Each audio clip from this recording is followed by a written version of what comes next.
deal. I could go for the same amount of time, and I would probably only get a quarter through the book because I just can't read fast. I actually read slower in my head than I do aloud. That might have I something to do with the concussions I've had, but yeah, Yeah, I read real slow. I preferred reading to like human interaction. Preach. Reading. Oh, Um, you know what? That's a common trend I feel. yeah, it was to the point where like one summer when I was a kid, my mom sent me out to play with the other kids, um, because it was summertime and I was reading dictionaries. Okay. And she thought that was just not right at all. My, And then my in the childhood experience was more like, why are you playing video games? Why don't you read a book or something? And then I'd crack open a book and be like, why are you reading a book? Go outside. Yeah, and then in the eighth grade, I tested top 10 in the state of Oregon, the top 100 in the country for reading and comprehension. Yeah. Well, that explains why you read so damn fast. I just Kind of like some I kind of always read, man. athlete. I always read. I reading was just such a nice escape from everything, and I didn't like I could just be inserted into that world. Yeah. Yeah, if you have a really good imagination, reading's fantastic. And I always have. Like I read at a college an above college level in the third grade. Hey. Oh yeah, Yeah. that's a Like that, I that in the sounds second and third similar. grade, I was reading Mark Twain, but in the older vernacular. I had to have help with the words because, you know, some of that shit just deep south doesn't make a lot of sense. Yeah. Honestly, Um, I don't think they even realized whether or not it made sense. It's just one of those things they accepted was a thing. yeah. I was my mom was telling me in like the second grade I read A Tale of Two Cities Hmm. from cover to cover. She said it was cool, but it was kind of disturbing how much time I actually spent reading. Yeah. I learned to read at the age of 2 because I'm the youngest of two brothers, and they were playing Dragon Warrior on the NES, and I kept on saying or asking, "What's that say? What's that say?" So they just taught me how to read, so I'd stop asking. Yeah. It was downhill from there. Mm. Yeah. I never read Got that in many major books, to be trouble. honest. Well, no, I take that back. I didn't read a whole lot of like recreational literature. I read a lot of textbooks. I like textbooks too. Nerd. To be I fair, I like textbooks as well. Yeah. I just read a lot of chemistry books. I can't do textbooks. I have to. It has to be a book, and if it's like fantasy, more fantasy, the better. Yeah. I mean, I just think like chemistry is so fucking cool. Like I remember for my AP chemistry class, like on my senior year, I taught my entire class how to make thermite with household objects. Nice. Yeah, I like genetics. Yo, Percy, isn't black powder upsettingly easy to make? it is stupid easy to make, and I'm actually more amazed that people don't know how to make it. Cause there's actually some really useful like household things that you can do with it. Not really household, but yard things that you can do with it. Like set your Oh, yard on go up the fire. anthill. Well, yeah, like you can take like for example, you can take care of like ground infestations pretty well with black powder. You can deal with like a lot of like root problems with black powder because it's Yeah. living wood, so it's easy to control because it's living. So You have to be careful though, because you can set the roots on fire. you can, yeah, Eh. you absolutely The roots can. are on fire. Hmm. It's 100% a thing. Like when I was doing a bunch of research on gardening and growing plants indoors, and also like some outdoor planting. Yeah. Because I read pot forms for like 2 weeks, Hmm. learning how to grow in the winter under lights, Yeah. grow vegetables. And that was one of the things I found out when I was looking at outdoor growing, Yeah. like grass and stuff like that, is that one of the issues that you have when you do like when you're dealing with like moles and shit in your yard, Yeah. people will put black powder in there, but then they'll inadvertently set tree roots on fire, Yeah. That is a and thing. they won't realize it for several days because it's burning underground. Yeah. But I will say that black powder is also extremely useful in an emergency first aid kit for cauterizing yes. purposes. Hmm. Hmm. So there's a lot of uses to something that's literally a rapid combustible, and it's so easy to make. Although you really don't want to cauterize wounds, though. It depends on the wound. Yeah, You can like also mix it with cocaine to keep them hose loyal and subservient. yeah. So essentially, Actually- if you have a gash that requires stitches in a survival situation, sometimes actually stitching it is just not a viable option. So the next best thing you could do is just to cauterize it. So you just load it up with black powder, you set it on fire, and it instantly shuts the wound. Glue or diapers. Yeah, you could use those things too. But I mean, like, it's just You gotta- instant. You know what I mean? Like, let's say, like, you're in a dangerous Yeah. situation. You don't have time to really, like, tend to your wound. Pack it there, set it on fire, keep going. I think I'd go the diaper method, and the only reason I say that is because if you already have an impromptu medical kit with gunpowder in it, Mm-hmm. diapers are often what a lot of glass shops use because of the super absorbency. Yeah. I mean, you have to have a very serious wound for it to not clot with a diaper on it. Yeah. Note to self, go buy diapers. Yeah, they're much better than bandages in a lot of degrees when it comes to trying to close a wound. I think I'd rather bleed to death than make use of an emergency diaper, though. No, it's really easy. But imagine you go to the store to go like stock up on diapers and they're like, "Oh, how old is your baby?" And then you're like, "I don't have a baby. Yeah. How old is your grandmother? Don't She's have a dead. grandmother." Yeah. How old is your pet? Don't have one. Oh You no. need to stop asking questions. Why are you buying? Yeah, I'm gonna have to ask you not to ask any more questions. Okay. Anyways, let's go ahead and get into the session for today. So, you all left off with Gatu leading you over to this shanty-like area in the swamp. Now, however, before we go any further into it and start exploring this area, what did we do last session? Oh, last was we fought the. I'm cutting you off. The this time, mermaid Star. people.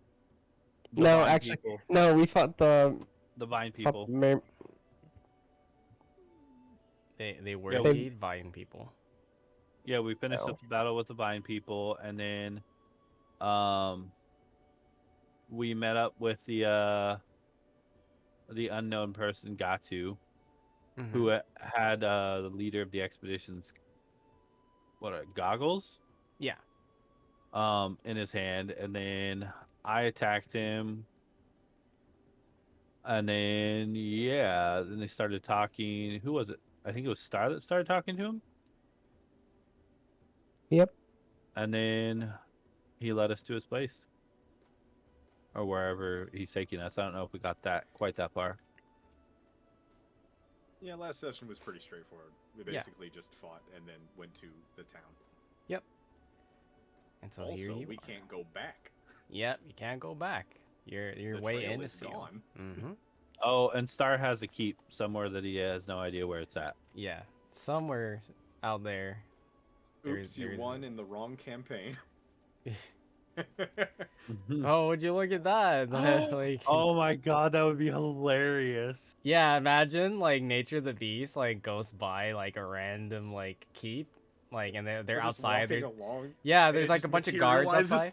Yeah, right. And they're like they see a little plaque on the outside, and you just see Mandragon, and but like, I got the perfect idea. huh, yeah. Make the night at the Mysterium that keep. Oh, imagine my God. Perfect tie-in. the perfect tie-in, the perfect crossover Oh. does not exist. Ma Oh. does happen in the past, though. It could. Oh, happen. and Logistic. Gatu is also a follower of Galen.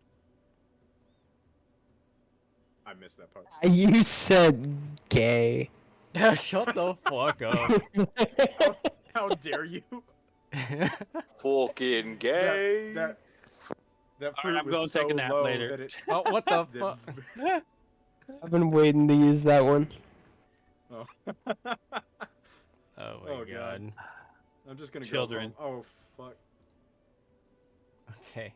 Sir, please Anyways. put your pacifier back in your mouth. Thank you. Oh shit. No, you're not my real dad. So many things tell I me how to could live my respond to life. with that. So many. I don't even want to know. Good. You have sown the seeds, sir. I don't want to hear any responses to that. Packed in a Discord room full of creepers. Wow. Okay. Anyways, Damn. so So much shade. uh, that is pretty accurate as to what happened last session. So Kata and Mercury and Rex, did you also chip in on this recap? I only commented on it. I didn't really Okay. chip in. So Kata and Mercury, you get 1 point of inspiration if you do not have inspiration yet.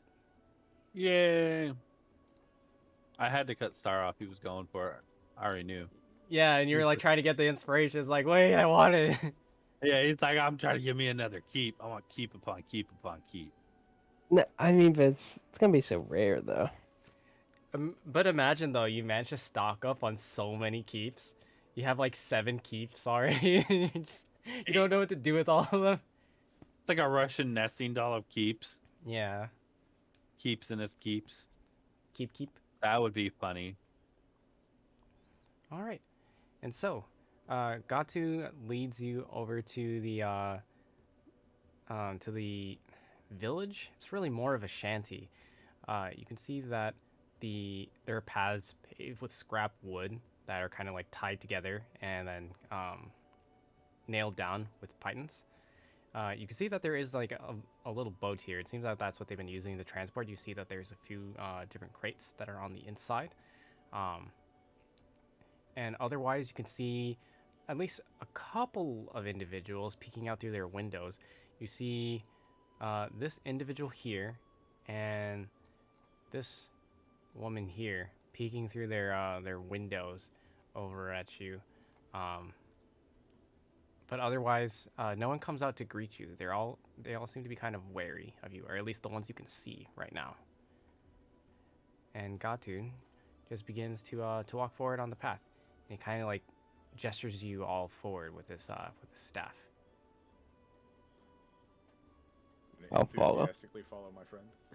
Okay, and then he leads you just about here, up to this boat, and at which point, this stout individual comes out.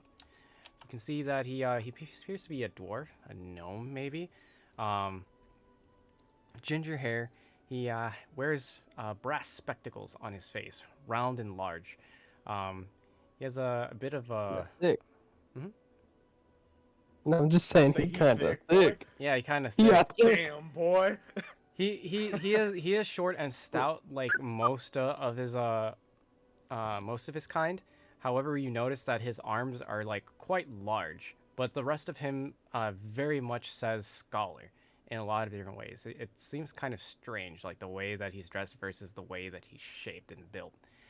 Instead of a backpack, he has a well, large to him, but a small chest to you, strapped to his back, as well as containers of parchment kind of fastened to him. He has like kind of like a harness set up around him that keeps everything tied together.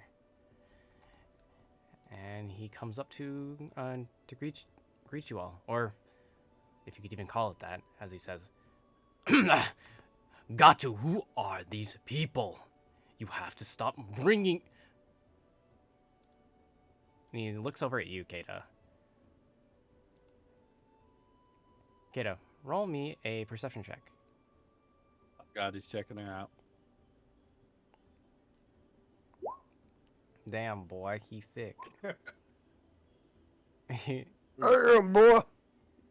So,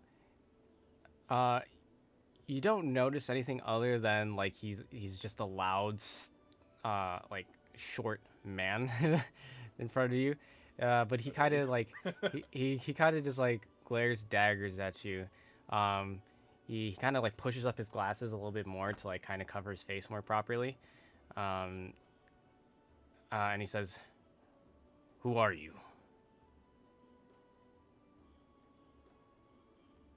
I'm just gonna act like I don't hear him. Hello. I'm gonna just jump, well, not on him. Oh. Be like, name's Rex, and I'm gonna grab his hand and just shake it wildly. Ooh, okay, he shakes it back. Make me athletics roll. Athletics, okay. Yeah. Why is this asking me for advantage or disadvantage? It should just do it. Huzzah. D&D Oh, Beyond's fuck. been a little buggy today. Ooh, okay. So you take his hand into yours and you squeeze and you give him a wild shake, and like his arm, like kind of largish arm, it's like literally half the size of his torso. He squeezes your hand back and he keeps control over your hand shaking, and he gives you a calm shake. Like as much as you're trying to resist and give him a wild shake, he's giving you a calm, slow shake, gripping your hand tightly. Nice to meet you. Well, good to know you, sir. Anyways, who are you all? Mercury pipes up. Well, who are you, sir? One of the expedition squads from the Nilo Company. Do you have a name? Oh, apologies. Name's Tully Hilltop. Well, now that you've introduced yourself, my name is Mercury. This big fellow here is Rex, and I'll allow the others to introduce themselves. Hi, Ninja Regarin. Charmed. And the name's Jacoby. What? You say Jacoby? Jacoby. How do you spell that? Did you just J.A.? say Jack in the Box? Okay, you get again? that. You get that one. Okay, you get one. Fight! All right. Sorry. How do you spell your name? Jacoby.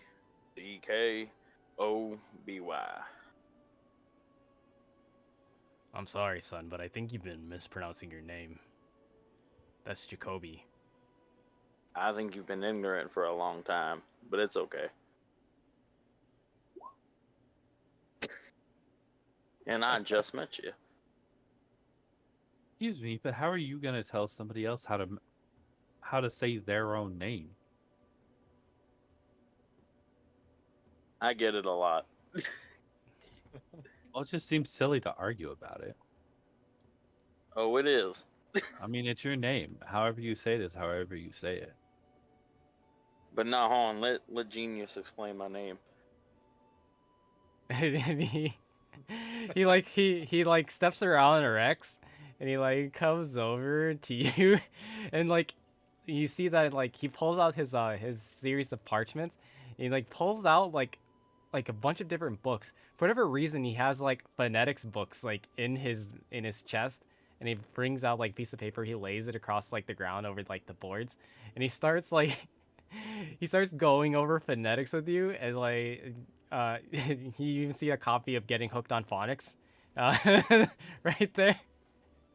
He starts to like kind of explain like how the pronunciation should be. It's very long and winded. Make me a Constitution saving throw. It's very long and winded. Mm-hmm. Hold on. Lady, stop. I'm trying to roll my dice. My dog is attacking me. Oh no! Please. That is a 12. A 12. Lady, stop. Yeah. His explanation is very boring. You start to feel drowsy. Can I do the whole thing of where like I'm just like nodding my head but I'm not listening, and like Yeah. I'm just doing like puckered my bottom lip like Yeah. And so, Jacoby. But you just like my eyes, they're glazed over. I'm somewhere else. Yeah, exactly. Like Jacoby, you were never really that good at school. Like it was very difficult for you to pay attention in class, and this just feels like another class lesson to you, and you are not listening. You tuned out about 10 seconds in, and he just Can I keeps say going on something? and on. Sure. I just look at him. How do you spell your name?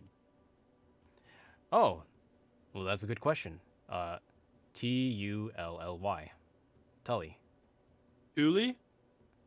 Okay, listen here, you little shit.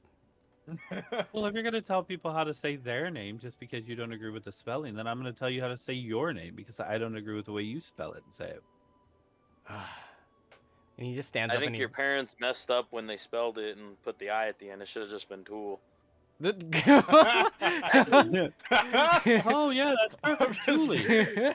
We'll call you I- Julie. I can't believe we're gonna try to fucking. This guy's de-escalate getting this- roasted. just fucking bully him into. Fucking- All right. I think we should all settle down here and something. Fuck. Oh, his face gets about as red as Rex is, and he like brushes off his knees as he was kneeling down to like give his little like impromptu lesson on the pronunciation of Jacoby. He says, "Anyways, what are you all doing here? Are you here to rescue us?" No, we're stuck. The same as you. I'm It's sorry. an What? expedition, right? We're here to expedite. Yeah. Expedor. Yeah. We're expeditors.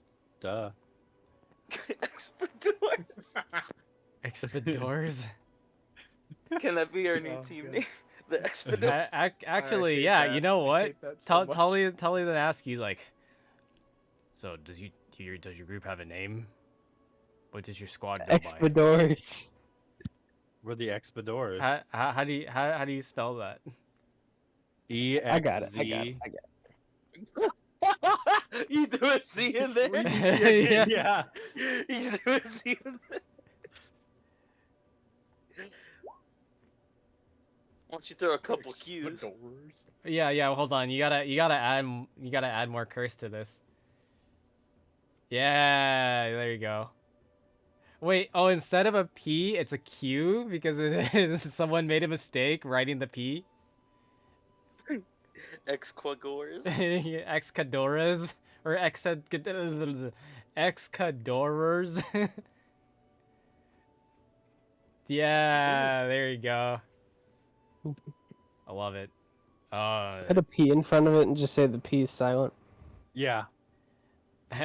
Exadorers. Wonderful. Anyways, well, if you're not Or what you talking about? It's pronounced Expedores. the- why did your accent change? Now you're Sorry, gonna tell it people don't- how it to only- talk? It She only fully changes gave you when the I say false shoulder. Expedores. Oh, that's adorable. So rude. Shut. Now you shut want to the tell fuck people how they up. should sound? This is outrageous. I heard in my village that red-haired people had no souls. I believe this now. Oh wow. Whoa. Whoa. Hey, Sacrifice. just because I look like the devil Sacrifice. does not mean I don't have a soul. If it looks like a duck, sounds like a duck. No, Rex. I didn't mean you, of course. Honey, what's that, guys? Okay. Well, anyways, 1 second later. if you're not here to rescue us, then that means that our scout did not make it back. Do you remember where you came in from? We came from. Yo, mama. All right. Sorry. All right. Oh It's my not god. the. It's You not didn't have the. to say all Okay. that. Do I have a map or anything? You do not have a map. Okay, I'm just gonna point directly behind me and be like that way. Is the way still open? Definitely not. Yeah. Damn it. All right. Well, did Miss Nilo tell you anything when she sent you here? Anything Don't about die. other explore? Well, obviously, but other than Oh, that, she said if we bring you back, we get some gold. okay, so she is aware that some of us have gone missing. Hmm. Well, I'm back. welcome back. That's going to be more complicated. Here, let me go get the others. We'll explain to you the situation. When he walks off, I'm just gonna be like, "Who said I wanted more gold?" Like, Say not again, I couldn't giving hear us you. the best impression. I said, "Who said I wanted more gold?" Like the gold for saving them. It's like they ain't doing a hot job. Make me wanna rescue them. Wait, that man wants us to save him for Yeah, all of that? Well, why would he yeah. want to go? It looks like they're pretty well set up. They got a camp, they got cabins, got an awful lot of gear here for a failed expedition. All right. And so, one by one, Tully goes around to each of the little huts to gather the other explorers, and they all kind of like line up and they come to meet you. A lot of them seem kind of like standoffish and wary of you. Roll me. Does anyone have proficiency in either perception or in insight? Yeah, I I do. do. Okay. Perception for me.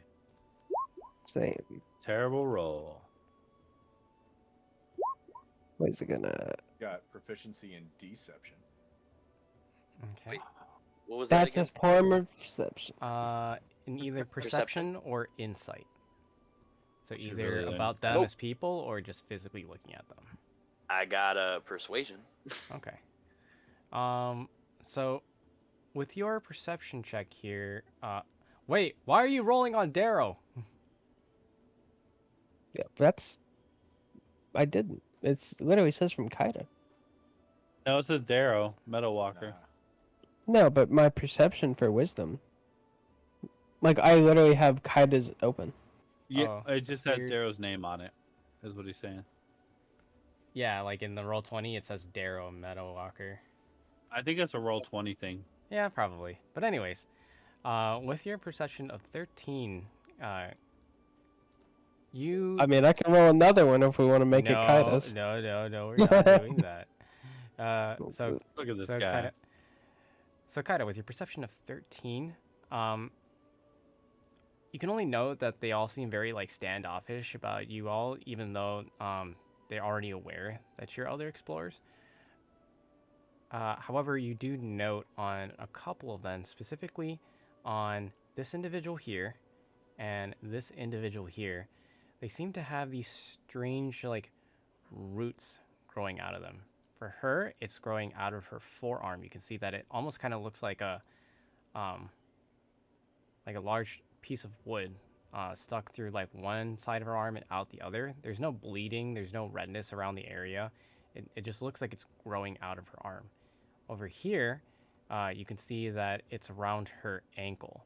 The same phenomena. It seems like it's just like looks like live wood with a spiral of vines wrapped around it on either side. Okay. Do I see anything? No. With your perception of 9, no. You're kind of preoccupied with all the random documents and stuff that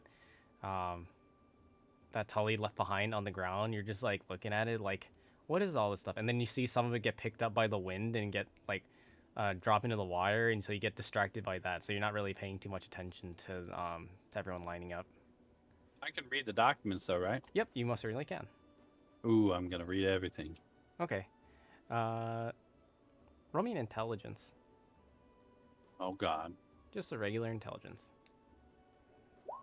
Yep. I don't understand what the fuck's going on. Yeah, You had to pick intelligence. I Yeah. appreciate you. you're welcome. you, Son of a bitch. you look at it and you're like, yeah, those are words. Dude, I'd love for Percy just be like, I'm gonna read this book, and he's just like, roll me a strength check. To Oh, see if you right. pick up the I know book. he's gonna do something like that. I'm gonna need you to go ahead and roll me a charisma check. Roll. I'm gonna need you to roll me a Constitution saving throw to not get a bunch of paper cuts as you're flipping through the pages. Oh god. Roll me a dexterity saving throw as you pick up this book. All of a sudden, it Oh, triggers a God. trap. Fireball comes coming out or careening out of the sky and lands on top of you. Oh, good old traps. Yeah. Good old classic traps. Anyways, um, so yeah, you look at it, but it doesn't make a whole lot of sense. Not because it's like big words and things like that, but because his writing is literal chicken scratch. I'm gonna put it in my backpack. Okay. All right. And so, with that, uh, they all line up in front of you, and Tully begins to introduce all of them one by one. Okay, well, this is Gatu. You know who they are. This lady over here is Saya. This man over here is Kaltus. This woman's name is Tiana. And this here is our dear Lyra. I'm going to go ahead and write out all the names from left to right here for you. Bro, it's like, I hope you know it's taken all of my willpower to not make a who-ass joke. Yeah. Oh. Man, it's trolling right now. Yeah, you good? What's going on? It's just, I'm just in a silly, goofy mood. Yeah, you're in a silly goose mood. I said goofy. You boot goofing over there? Sure. Feeling spicy. Feeling spicy. You just see is like as Kata just like pops her hip and she just like blows a bubble with her bubble gum that she just has had the whole time apparently. Nice. Okay. I'm a bad bitch. Yeah, you're a boss bitch. All right. Anyways, so you introduce all of them. You see that two of them, Saya here on the left and Lyra here on the right, who have these strange, like pieces of wood and vines coming out from parts of their body. And then Tully then says, "So, we have a few problems here. First off, we don't have a way out, or at least not one that we found yet. We keep trying to go out and explore and try to find another route to escape this place, but we always keep running into those things. The second part is that if we get too far away from the stomach, we are pursued by these strange creatures that come out from the ground. It's like the life itself doesn't want us to leave." And Are you talking? Hmm? Sorry, go ahead. And he lifts up his pant leg and reveals his ankle, and he shows that he has a similar thing. So there's a small piece of wood, like it looks like live wood wrapped around in bark, like it's like almost like a tiny little like sapling, pierced through his leg, with vines wrapped around on either side that's protruding from his leg. I'd like to go over and inspect it. Sure. Roll me an Arcana.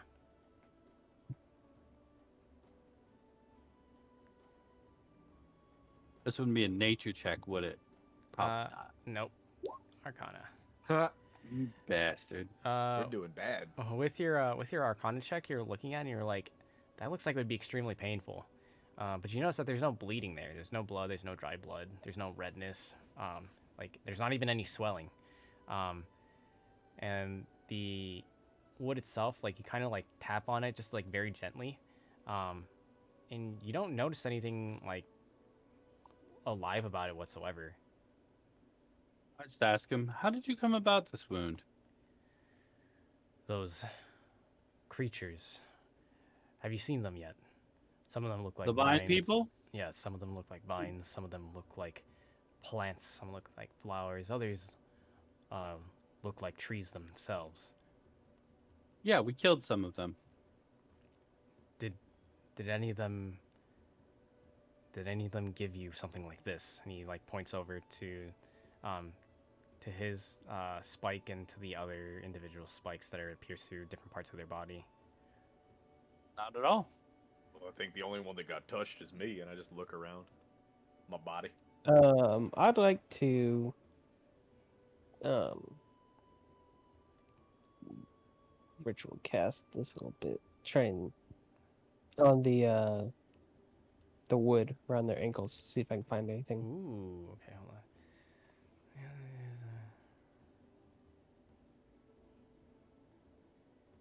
Okay, gotcha.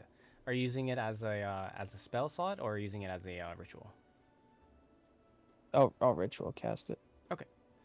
So, uh, what do you say to him as you're attempting to cast Identify? I'd just say I'm just gonna take a look at this. Help us. Maybe it's a thing that we could avoid, or it could help us leave. Okay, you can try. Are you some kind of caster? Yes, I am. Thank goodness. Someone who's actually magically adept. And he looks over at Tiana over here, and she just like rolls her eyes like, I'm a scientist, not a magician. Whatever, it doesn't matter. It's Anyway. played nice. She seems awfully like irritated with Tully. I mean, I don't like Tilly either. Yeah, I mean he is kind of a tool. You mean tool? He is quite tooly. Yeah, I he just is look a over Tilly. at him. I just look over at him and I go, well, you know what they say. People who don't understand things consider it magic. He just like kind of like grumbles on under his breath as he's like trying to avoid eye contact with you, Mercury. Meanwhile, he does allow you to cast your Identify, Kata. While you're casting your Identify as a ritual, does anyone else do anything at this time? I would like to inspect one of the other people's wood shards. Okay. And I'm going to cast something on them, but I'm going to warn them. This might be painful, but I'll heal you. Okay, so who do you say this to? So two more people you notice is Saya and Lyra, who have their spikes on display. Which one has the head one? That would be Saya over here. I'm going to go to the other one. Just in case. Okay. Because you don't want to accidentally kill them with this. Yeah, no traumatic brain injuries or anything Okay. like that. Kaboom. Yeah, okay, so for Lyra, it's through her right forearm. Okay. I walk up to her and I go, I'm pretty familiar with trees and forests. You mind if I try a couple things? It might hurt a little bit. Well, okay, let me rephrase that. It's going to hurt a little bit, but I will heal you. Oh, okay. And she like kind of like warily reaches her arm out towards you. I'm not trying to hurt you on purpose, but it will hurt. But it's worth a try at least. And then I'm going to cast Produce Flame. Oh, All right. okay. And on the piece of wood that's sticking out of her, is it her arm or her ankle? Wait, are you talking about Lyra? Yeah. It's through her right one- arm, right forearm. Yeah. So I'm going to take the flame and I'm going to hold it up to the wood Mm-hmm. on her right forearm and see. I want to see what it does. What happens? Okay. As you do so, make me a dexterity saving throw. Okay. With your dexterity, you notice that as your flame just is about to touch the vines, they begin to flail out and expand. They start to try to lash out at the flame itself. But you manage to dodge out of the way, evading any strikes from the vines. However, you see Lyra wails in pain, and she drops down onto her knees and like grasps her like upper arm, trying to stifle the pain, until finally the vines begin to slowly calm down and then return back to normal size.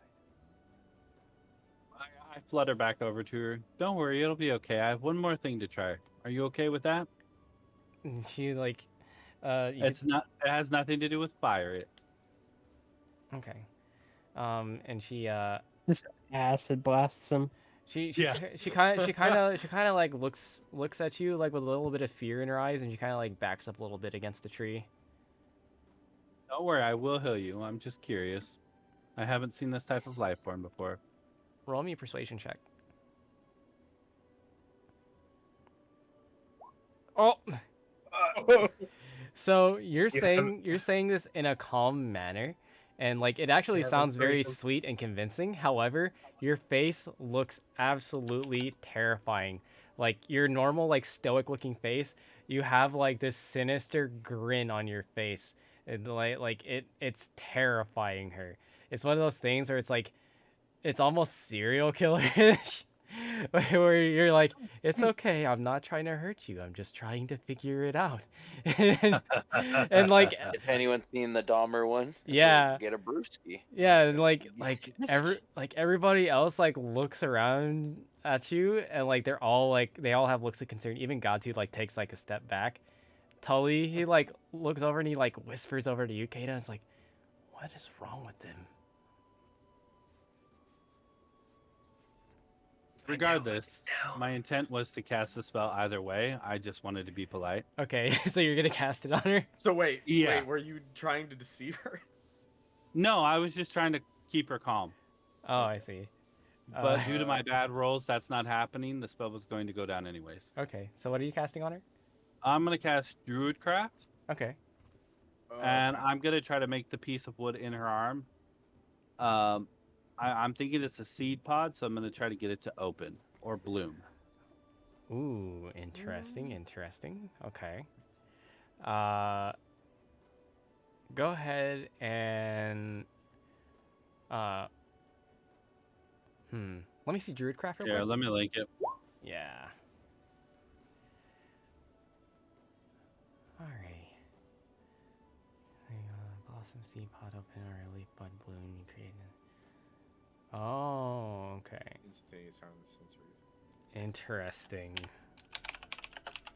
That's a lot like prestidigitation. Yeah, it's just a druid style. Ooh. Okay.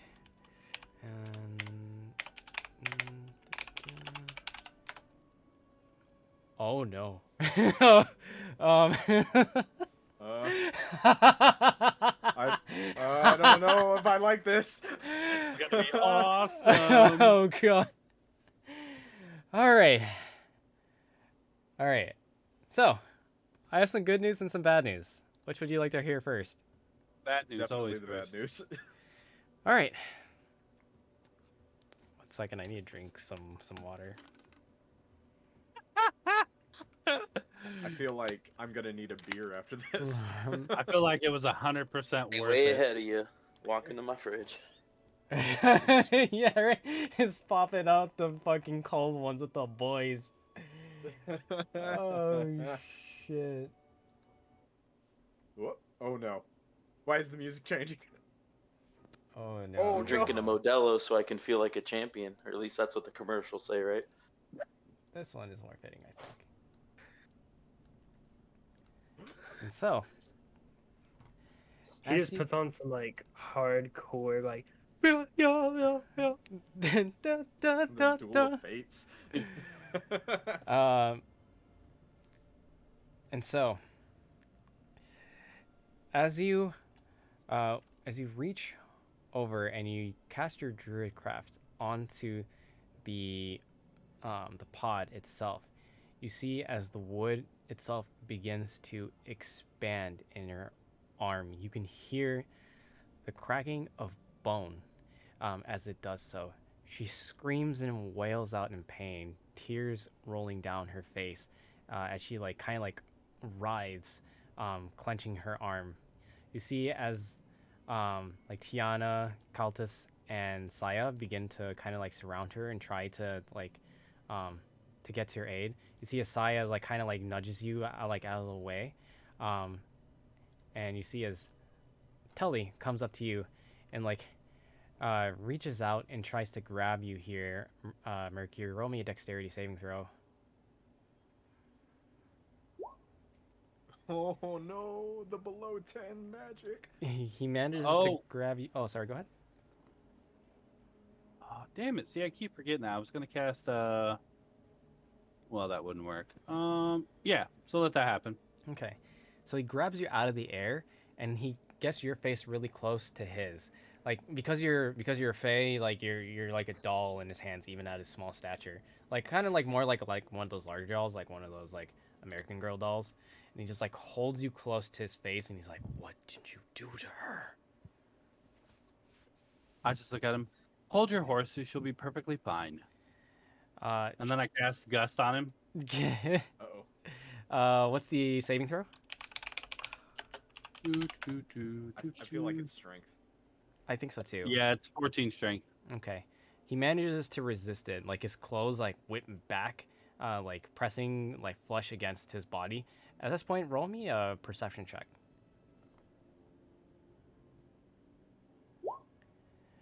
As you use gust to press the wind against his body, which he easily resists. You can see now, like, you know, like when fabric gets pulled back, and you can kind of see like the definition of someone's body because like everything is suddenly taut. You can tell now, like at least his arms, he's built like a brick fucking house, man. Like this guy looks like a nerd, but he's fucking like he's huge for someone of his stature. Like as a gnome, he's surprisingly jacked.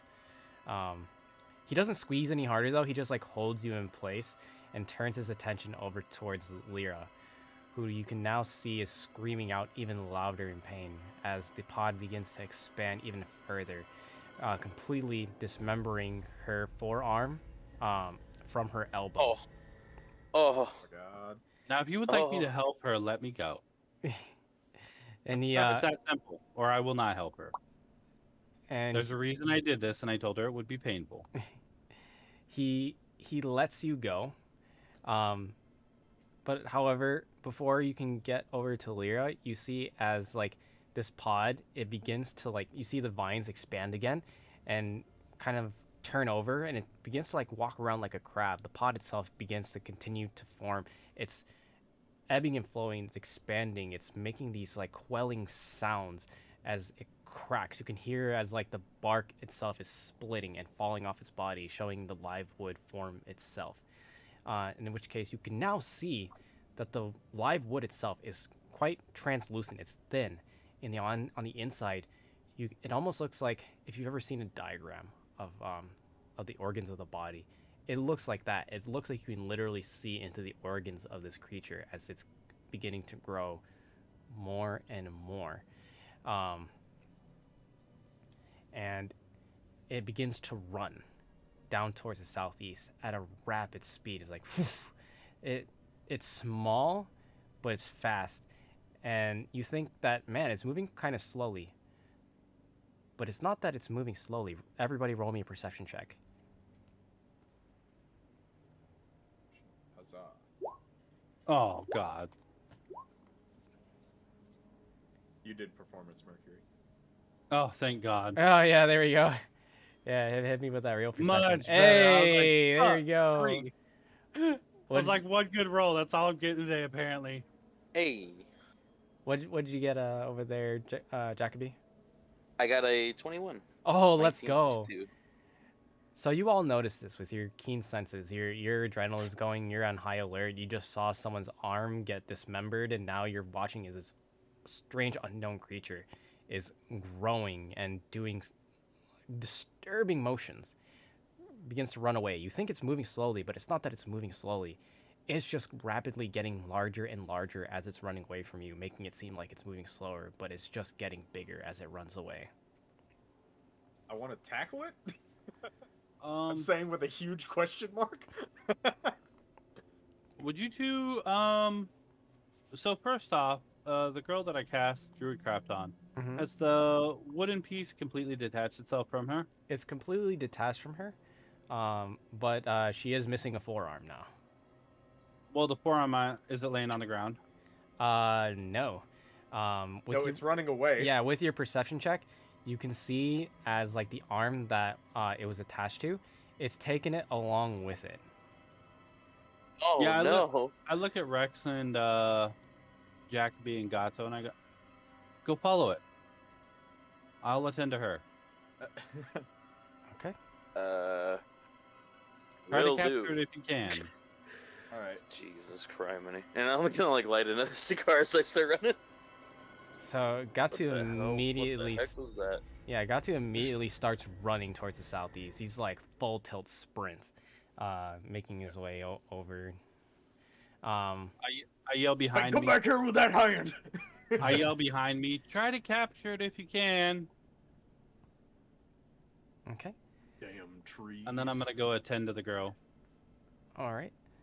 You can see as Tiana is like grabbing like a long strip of cloth and is like using it to kind of like tourniquet her arm, to stop it from bleeding, trying to stabilize her. I just look at her. Just please move. I'll take care of it.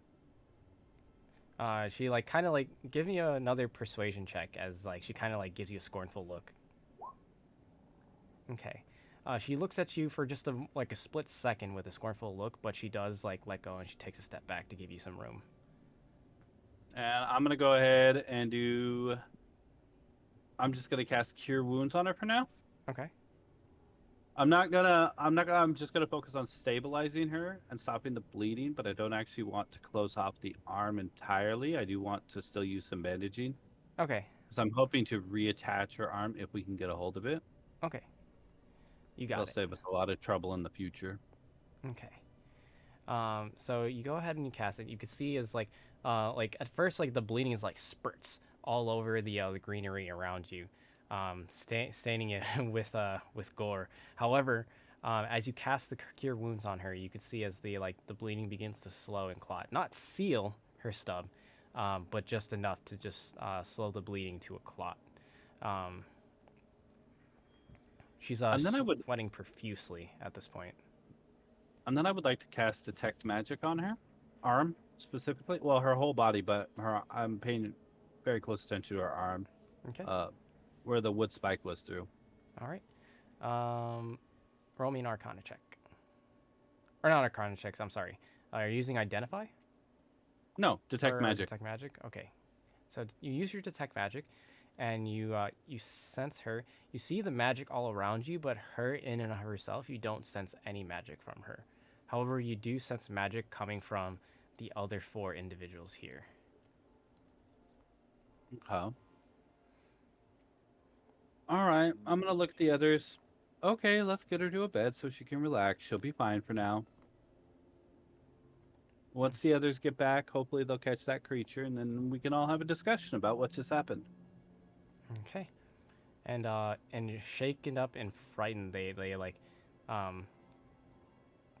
help her up. Like, Caltus over here like takes her still usable arm and like slings it over his shoulder and like helps her up to her feet. And then everybody else kind of like stands at any of her sides, like kind of like shielding her from you almost. Oh shit! I max healed her. Ooh, but she does appreciate the max heal though. Although she is sweating profusely, she has enough strength to make the walk over to one of the nearby huts. Okay. Let's get her a little something to drink, some water. All right. You see us like Tully like kind of like looks over at you before walking away, and he's like, "You better hope your friends can get that arm." Well, if they don't, she wasn't gonna keep it anyways. But I'll explain that later. There's a whole lot you don't know about what those wood spikes are. At least what I believe they are. All right. And so, who is running over to pursue this creature?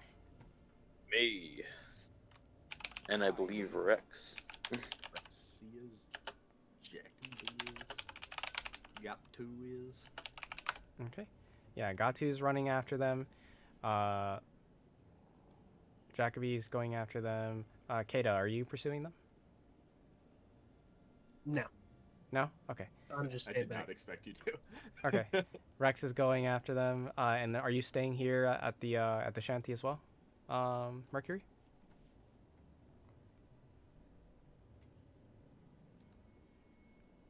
Mercury?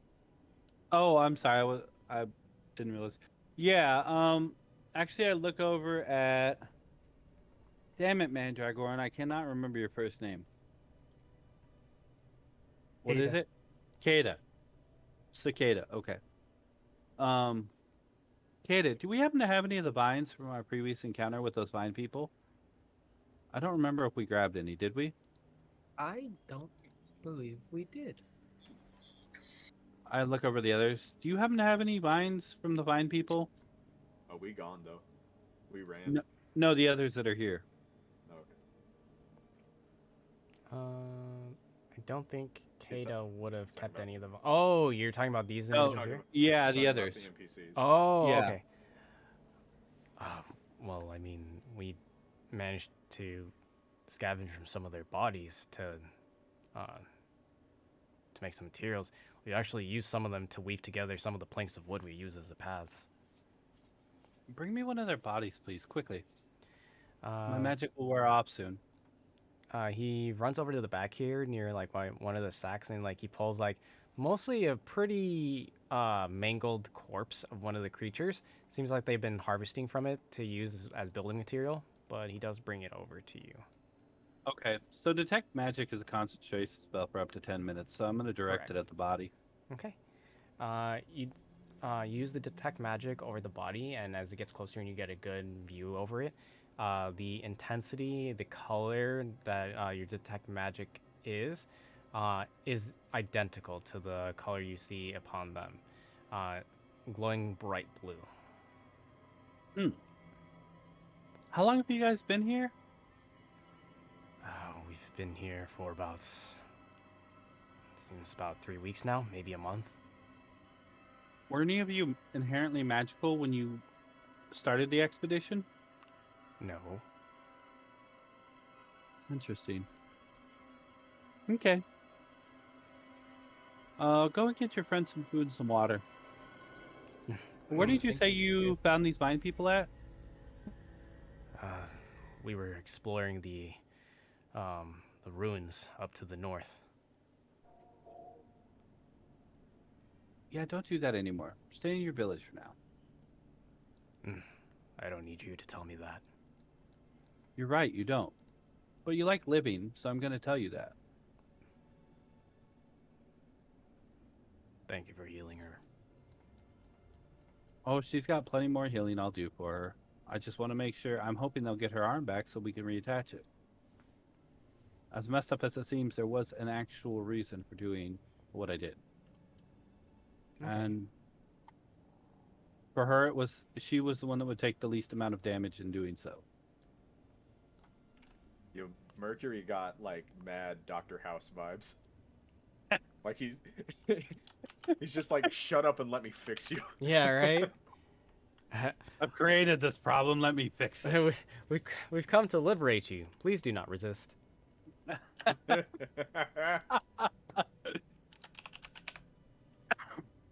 And I'll go back and attend to the girl. Okay. So you and Kata are here back in the little shanty, and the remaining three, including Gatsu, are making their way down over the southeast, pursuing the creature. So as you do so, the creature moves at a rapid pace. You have to dash the entire time. You're basically at a full tilt sprint chasing after this creature. You're pushing away branches and leaves and jumping over rocks. Make me acrobatic checks as you're kind of like parkouring through the forest to try and keep up, or parkouring through the swamp to keep up. Okay. So that's unfortunate. Hey. I rolled a nat, but here's the deal. Remember how I didn't have armor last session? That's because in the first session, when you said spend your money now, you're not going to get 2 from here on in. I did, but I never actually changed my character sheet. So now I'm wearing splint mail, and that fucked me just now. No. The barbarian? Yeah, because I don't have any dexterity, and Oh. yeah. I was So like, why was would you gonna run wear that armor. as a barb?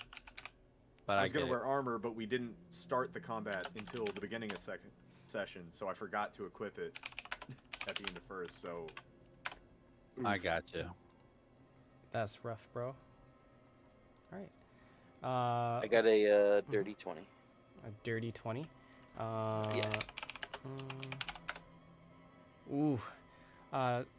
So, Rex, you and Gatu, you're making good headway. However, the swamp begins to get more dense. You see that there are random roots that are sticking out of like shallow bits of water, or shallow puddles of water, and you begin to trip over them. You and Gatu both, as you hear splash, splash behind you, Jacoby.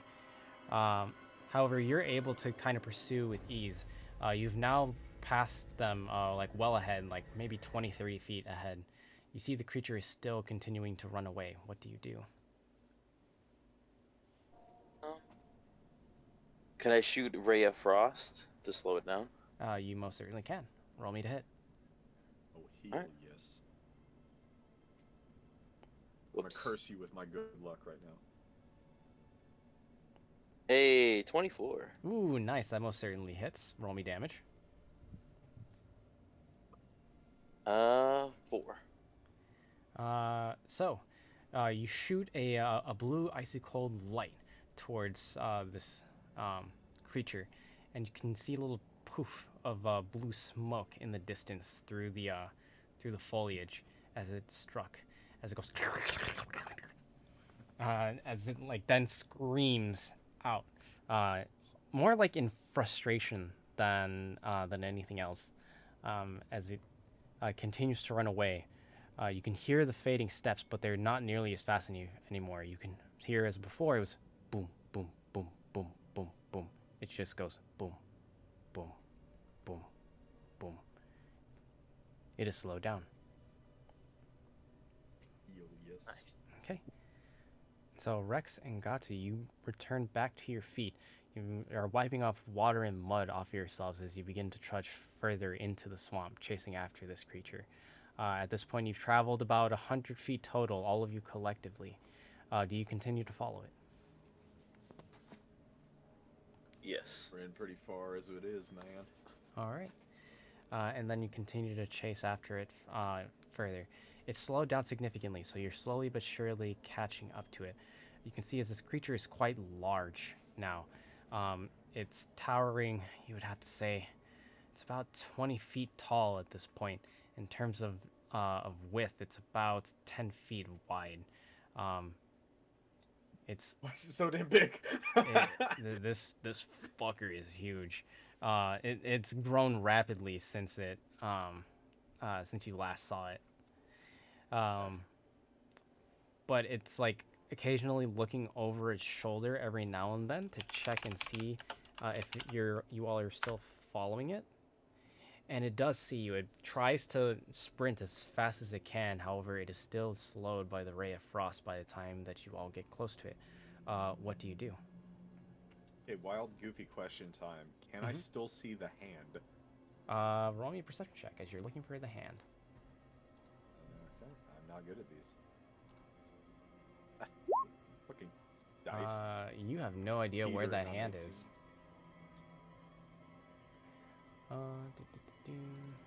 So yeah, Rex is gonna lose enthusiasm. Is like, I don't know, pretty far along as it is, man. I'm gonna slow down, because even if we catch up to it, was it gonna give it back if we asked nicely?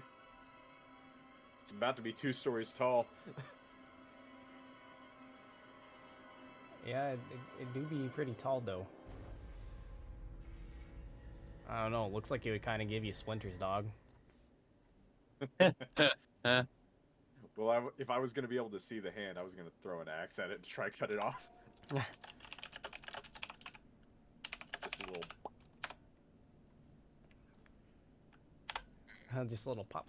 All right. What do you think, Jacoby?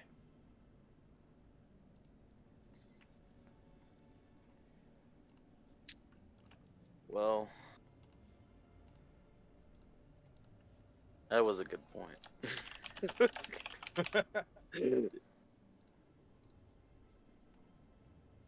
Would I be able to look for the hand? Yes. Go ahead and roll me a perception. Alright, it's time for my luck to fail me. Well, Been doing Are you- good. are you- Oh! Hey! Yeah! oh, I got it. So far, I've rolled 2 18s and a 19. Oh my god, nice. I got 21 I down told you. total though, cause plus I 2. told you I'm cursing you with my But luck. this means So when I you're gonna fight, roll. I'm gonna suck. Yeah. Yeah, exactly. So you Just so remember, you only need the hand. yeah, just the hand. Okay. All right. So you look at this creature as it turns over its shoulder to look back at you. You can see just for a brief moment that the mangled forearm is in its mouth. Oh. It's Lord. just hanging from its mouth. Do you actually have boomsticks, or are you more of a spell sniper? actually have? Oh, what do you mean, like big attacks? No, I mean like guns. 'cause Yeah, there he's are guns asking. in Yeah, spell. he's Oh. saying if you stay strapped. Spell stacker. Oh. I was gonna say shoot it off, but if you're just gonna catch it I on could, fire, no. I could don't try know, to firebolt it. That I don't know. Like I don't see I a don't point in know.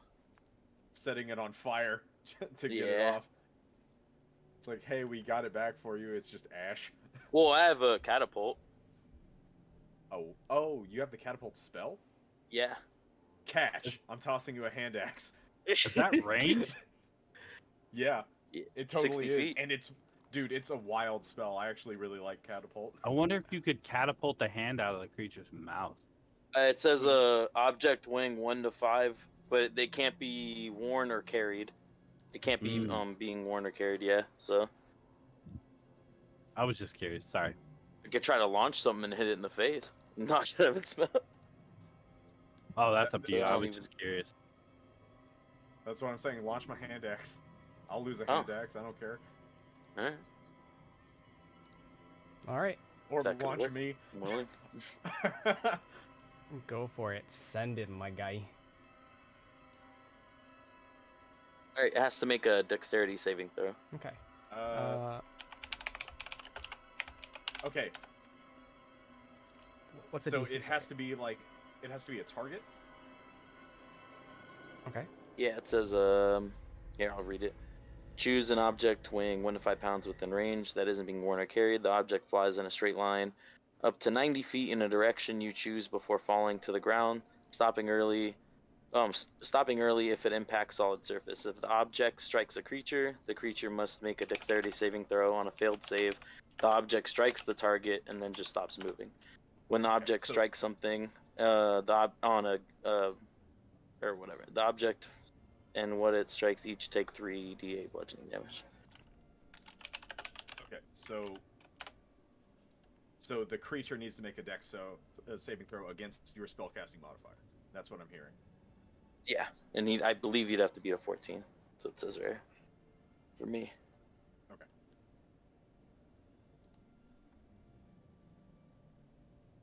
Okay. Okay. Uh. Do. Need to check on something real quick. So you're gonna use catapult and you're gonna try to strike at it, right? You're trying. Is the goal to try to get the arm out of its mouth? Yeah. Okay.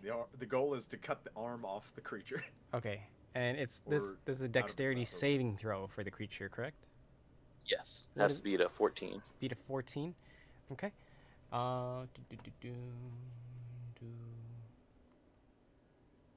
Here's hoping it has a -5 dex. Oh god, I hope so, man. It's kind of scary.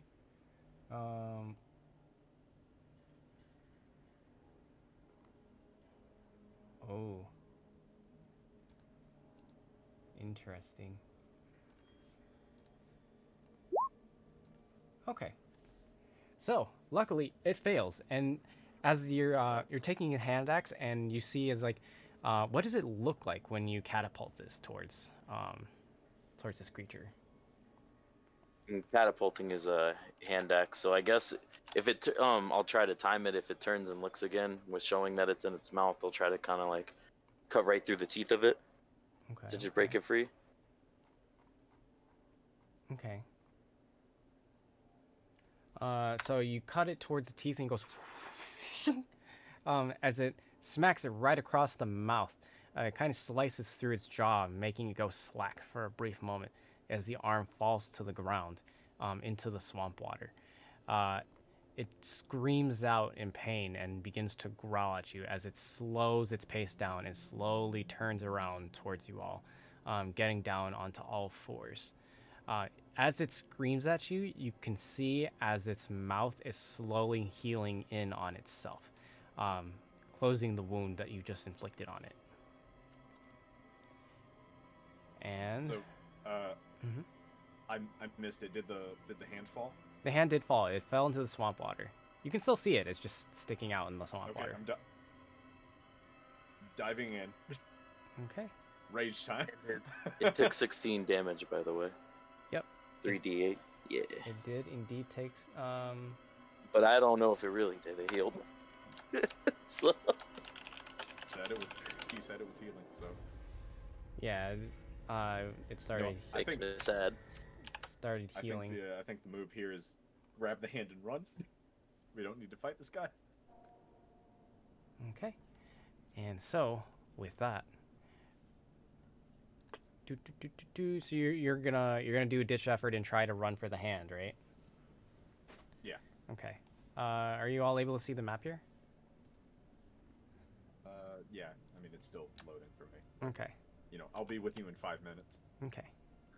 So when this creature is fully formed, you now can see that it's this creature that oozes this green substance out from its mouth. It either spits or just simply pours out of its mouth continually. Its face, its jaws almost look arachnid-like, but the rest of its body is covered in moss and scale from different colored woods. It has these like tendrils that kind of look like dreads that drape over its back, and its forearms are massive. They're like tree trunks almost, and it stands on all fours, and you can see as if the wood that it is composed out of is expanding in on itself, like as if it's flexing, ready to strike.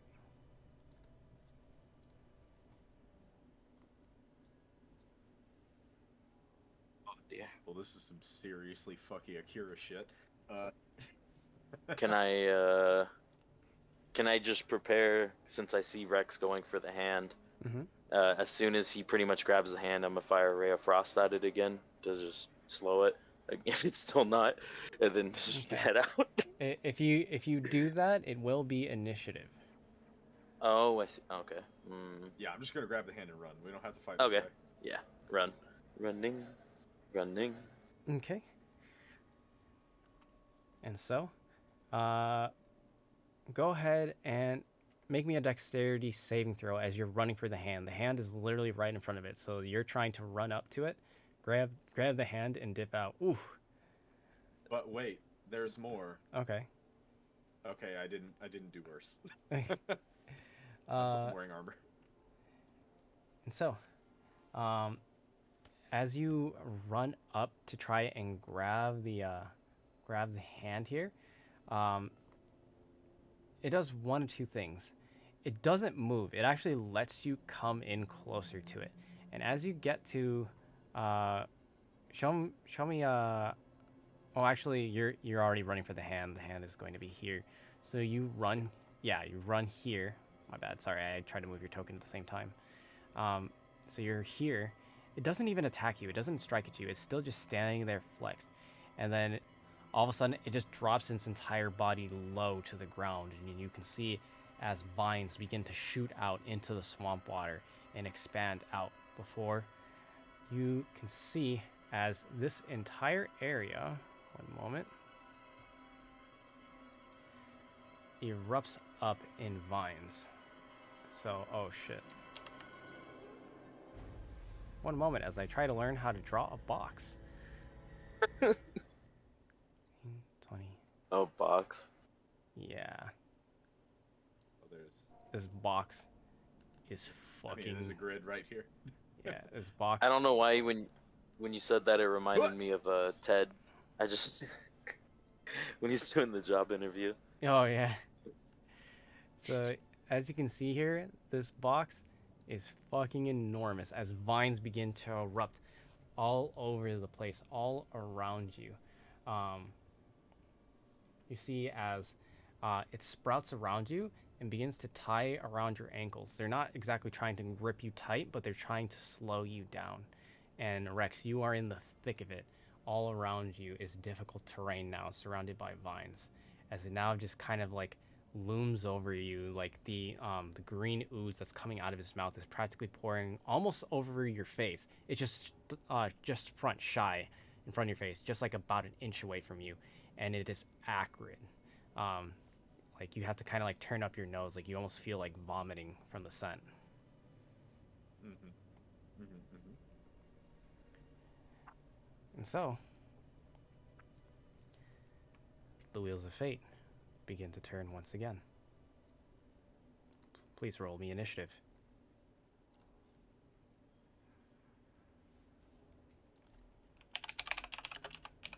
Well, that's just goofy. It do be kind of goofy.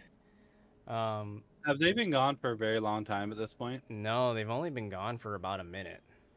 Okay. Here's the deal: you can probably hear this thing screaming still. Yeah, you could hear the screams. You hear the screams the entire time, and like the thump, thump, thump as it's running away. So you know the direction. You can hear it. What do you do? Yeah, I think I would move in that direction at this point, especially with the screaming going on, not so much the thumping, Okay.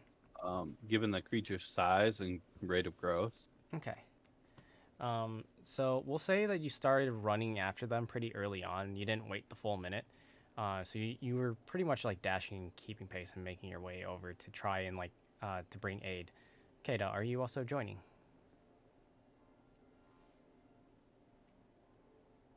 He said BRB like 7 or 8 minutes ago. Okay. I would. For the sake of combat, I'm gonna say that they also follow you here, Mercury, and so you two here, you're going to have to hang on as your allies are one round away from reaching you.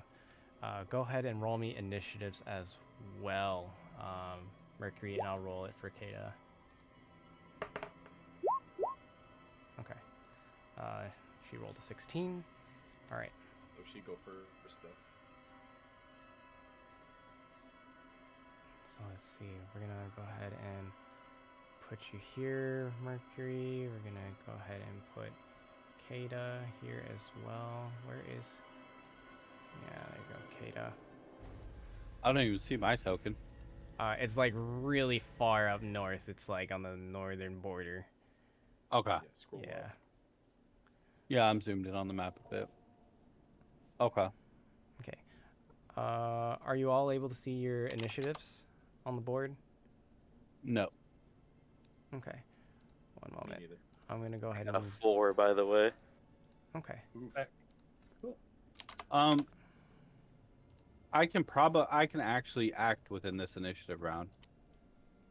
Oh wait, are we? No. Yeah, new map. You're about to go into combat. Well, let me clarify here.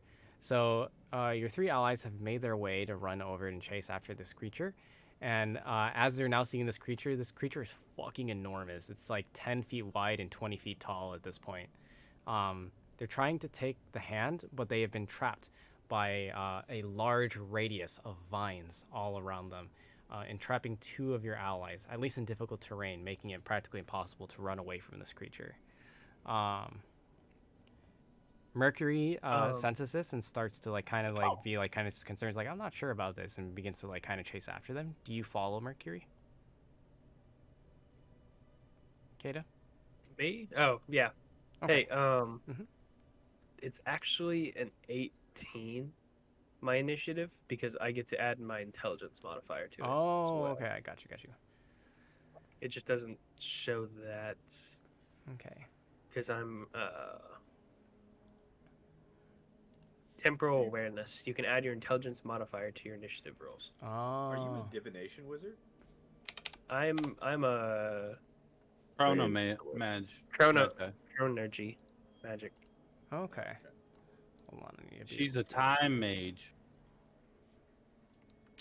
They do the fucky wucky with the time.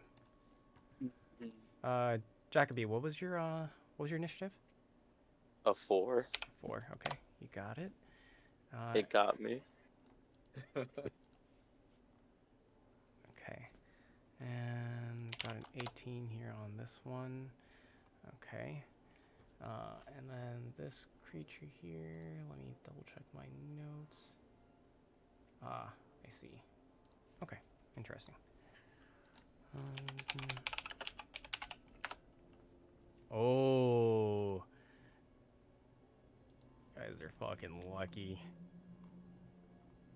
Oh yeah. Oh yeah. Oh yeah. Oh yeah, you guys are fucking lucky, bro. All right. You know who else is lucky? All right. So please note that Kata and Mercury, you guys are one round away. You can see them in the distance, but it's going to take you a few seconds to finally catch up. So I can actually respond within this initiative round. Do you have an ability or something you're alluding Yeah. to? oh, okay, I Yep, got you. Okay. Also, Kata, if you It has also 120 foot range. oh, I see. Kata, if you also have an ability that is able to reach at this range, you can also take your turn in this round as well. One moment as I switch over the music. Yeah. I got some fire bolts.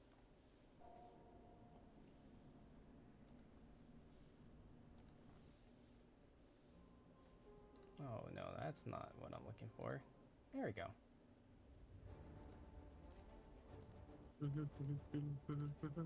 All right, here we go. Yeah, it's a very different vibe.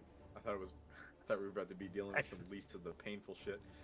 I feel like I'm in Oh a yeah, you know, you're actually Pirates of the Caribbean movie. you're actually correct. One moment, please.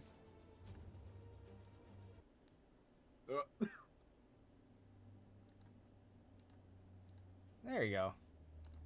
Oh no. Prepare to be depressed. All right. I Already too am. late. Already am. Joke's on you. I'm always depressed. Hell yeah. All right.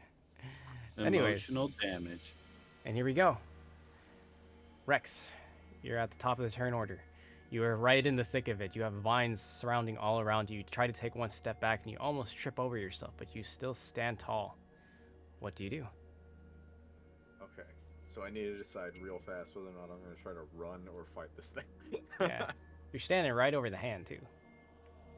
Well, I'm going to pick up that hand. Okay. That's what I'm going to use my movement on, I guess, entirely. Okay. Oh, God. I'm just going to, like, stuff it inside the like, collar of my armor and just be like, fuck you, tree. Mm-hmm. And I guess I'm gonna... I don't know that this thing is gonna whoop my ass yet, so I guess I'm gonna reckless attack it. Okay.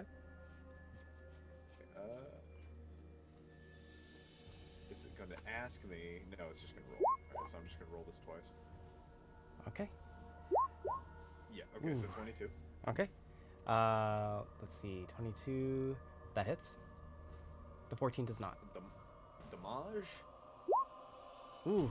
Okay. Nice. 16. Yeah. That's it's not adding my rage damage, so 18 slashing damage. Okay, so 18 slashing damage. You got it. Yeah, and I am raging now. All right. Is there a way to toggle that on Beyond D&D Beyond? There should be a way. I think you have to tick off the box that you're raging if there is a box. Right.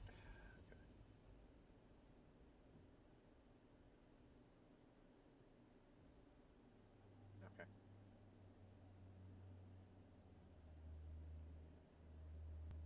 Is there a way to make it active? I don't know. I'll just keep track of it. It's okay. Okay. And does manage to grab you here. Not. I'm just kidding. It doesn't. I'm kidding. Anyways, you do. He does that would take be that. a crazy reaction. Yeah. Right. So you take your axe and you begin. You're like, "Fuck you, tree." And you start whacking away at its legs, like literally trying to fell it like a tree. And it growls at you in anger. It's trying to dodge out of the way, but is unable to do so as it takes 16 slashing damage to its legs. That'll be 18 slashing. Or sorry, 18. Hold on. I do see down here that I actually made a rage action, so that I could just do it without questioning. Okay, got it. Kata, it's your go. While I'm heading that way, I'm going to. Is it just this big old thing? Yep, it's just that big old thing. Alright. I'm gonna be like. Chow. Fuck you, you 20 cubic feet motherfucker. So that firebolt most definitely hits as it flies through the sky and smacks it right into one of its shoulders. It takes that 5 fire damage. Hit it right in the pussy. Oh my god. Its flesh begins to smolder. What do you do? It's smoldering. Mhm. Dude, all I can think about is what is it, Zoolander? Is that Oh, the- Jumanji. oh yeah, yeah. Jumanji, Ben- the second one with the rock. Mhm. No, I'm thinking of Ben Stiller. He's like the supermodel. That's his whole Yeah. power. Yeah, no, the rock does it in the second Jumanji too. He smolders. It's hilarious. Okay, okay. Bum, bum, bum, bum. Okay. So that is your turn. Do you move at all or I'm moving up okay. 30 feet. Okay. Go ahead and move your token. He already did. Oh, you did? Okay. He Sweet. moved. Just I enough. didn't actually. Oh. Youth. Hold on. I gotta see where 30 feet is. There we go. Right here. Nice. Okay. Mercury, it's your go.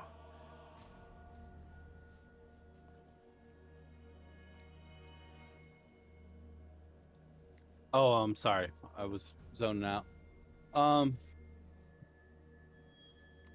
30 speed of movement. So I'm gonna move up.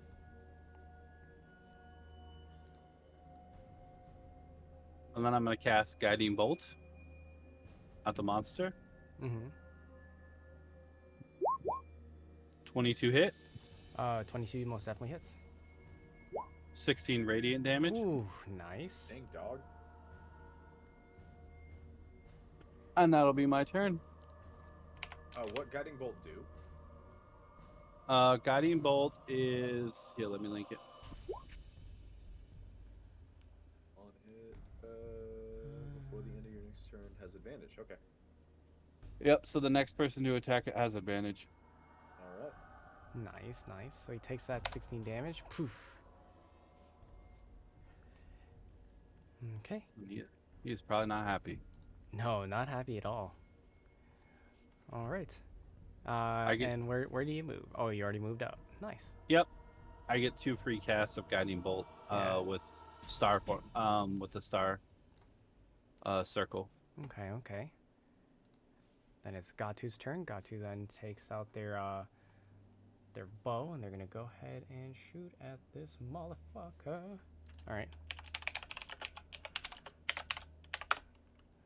Ooh, and that definitely hits.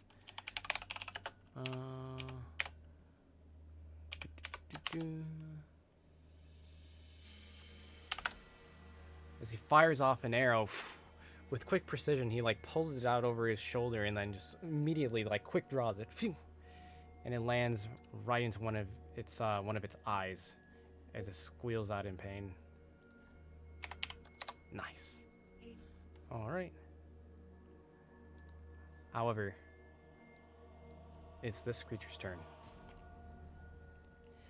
As it then does 2 things. As a larger, more prominent vine bursts out of the ground, it comes right for you here, Rex. And another one poof, comes out right at you here, Jackie, right between your feet. And as it's doing this, also then leans its head down and much goes for a bite on you here, Rex. One moment as I roll all of this.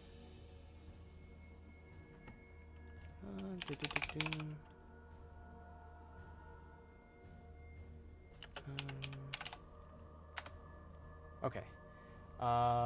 Does a 16 beat either of your armor classes? Negative. What about you, 16. Jacoby? Yeah, 16. Yes, that does. Okay. He gets advantage against me because I used Oh. reckless attack. Actually, would I be able to use shield? Shield, you most certainly could use shield. Mhm. Okay. Well, then no, it does not. All right. So the vine tries to coil around your waist, but something repels it backwards. As you can kind of almost hear, it sounds like an object hitting glass, like a thunk, as the vine is unable to fully wrap around you. Chrissy, did you hear me a second ago? Oh, sorry, no. What did you say? I said he gets advantage against me because I used reckless attack. Oh, I see. Okay, here. Let me roll one more time for you. He misses anyway. We love that. Okay. But he does try to go for a bite here though. As much. Never mind, he misses with that as well. Nice. All right. And that is this creature's turn. Jacoby, it's your go. All right, I'll just cast a firebolt at it. Okay. And that's a 9. Yay. Here it comes. Okay. And I doubt that hits. Was it that you rolled a 9? Yeah. It most certainly does not hit. All right. And then with my movement, I will just try to get out of the vines. Okay. Go ahead. Where do you go? Hmm? Where do you go? Like you're using your movement to get out of the vines. Just going straight up to the others. Straight up to the others? Okay. So let's see here. So this movement here is half movement, so that there's technically 10 to get out. Then it's 20. You still have a remaining 10 feet. Do you want to get behind your allies, or are you still standing in front of them, or? No, that's Side fine. them? I'm fine right there. Okay, you got it. One moment, please. All right, Rex, it's your go. What are you doing? Well, I'm throwing caution to the wind. I'm going to reckless attack again. How's that? And you have advantage on your attack due to guiding bolt. No, that Gatu got that one. It was only Oh, the okay. next attack for Gatu. But I still have advantage anyway. Does a 16 hit? 16 does hit. Alright. Yeah, alright. Okay, so no adjustment needed. Rage attack. Yes, 7 damage. That's just to be clear, that I have a +6 to damage right now, so that's a 1 on the 12th. Oh no. One second. Just making some adjustments here. And I actually don't feel like moving away is going to be very beneficial to me, so I'm just going to stand my ground. You gonna stand your ground.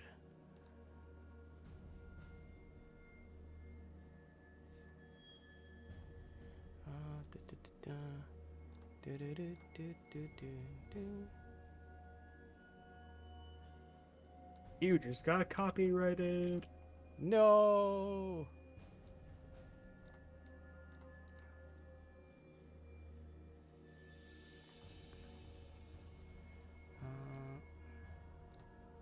Oh no, not that. Sorry, I'm just making some adjustments here and double checking on something.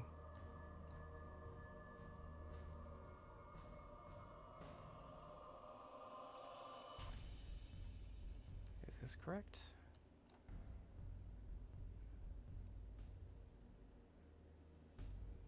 Yeah, probably. Okay. Here we go. And so you do 7 more slashing damage as your great axe, your rage great axe, comes flying through the air again. cutting through a large amount of its live wood in one of its knees. And takes a 7 slashing. Swing. However, as you do that, it makes one legendary action, and it screams out into the air, followed by taking its 2 fists like tree trunks, launching them into the ground. And you can feel these waves begin to ripple through the swamp itself, causing the water to ripple all around it. The ground itself almost seems to be breathing from this. As you can see, something begins to emerge out of the trees, out of the felled logs, out of the shrubbery, out of the water, out of the mud. As you begin to see these come out.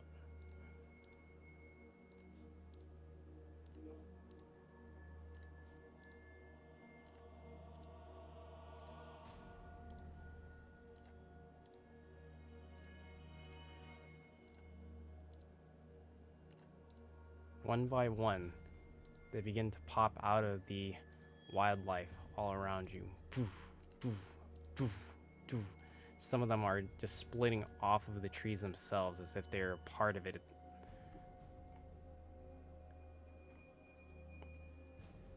You find yourself surrounded by these creatures.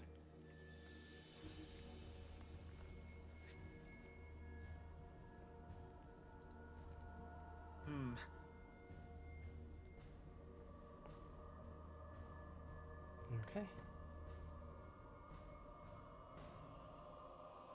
And so, it is your turn. Kata.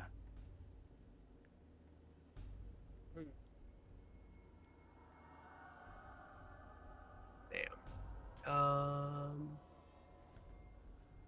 Let's see.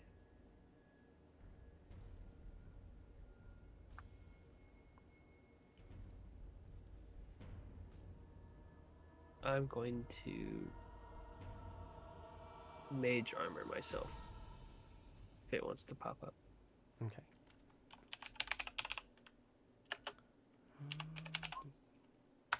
There it goes. Then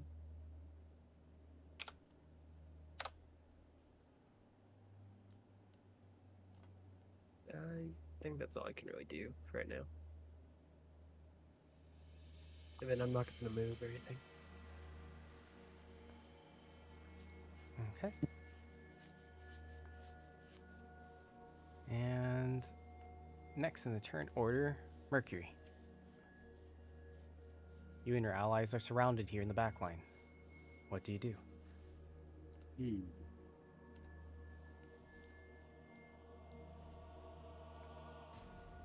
Check something with me.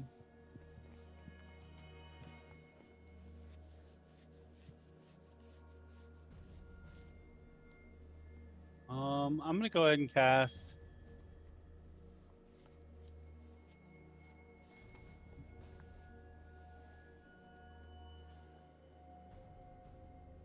I think I'm going to use my wild shape. I'm gonna use my wild shape and turn into the starry form. Wait, hold on. Okay, I don't have to use my action. My action includes bonus. I think.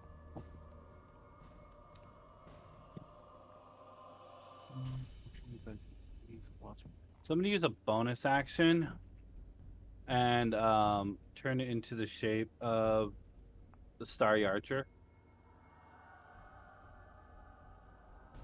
Okay. Starry Archer, you got it.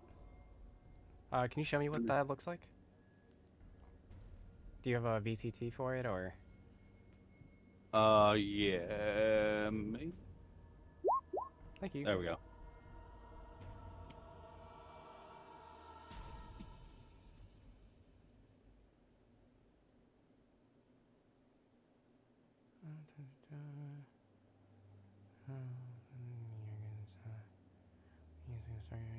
Following constellation colors on your right. Oh, okay, and you choose Archer. Activate this Yeah, one. you can choose one of 3 forms. Okay. You can make a ranged spell attack hurling a luminous arrow that targets one creature within 60 feet if you want to hit. Attack deals radiant damage to you equal to 1d8 plus your wisdom. Oh, okay, got you. All right, nice. Yeah. That's why I wanted to retcon it, like I was telling you about, because also the other form is really good with it. Oh, I see. Okay. All right. So you have turned into. What does it look like when you become this starry archer? It's almost like your body becomes translucent, like kind of like the night sky with stars. Mm-hmm. So yeah, your form becomes kind of translucent, and it just kind of takes on the appearance of you have like nighttime stars within your body. Okay. And So you you want still quite a have bit. your action.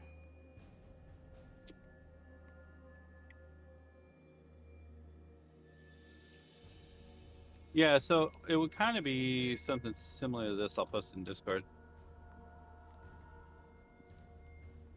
Okay.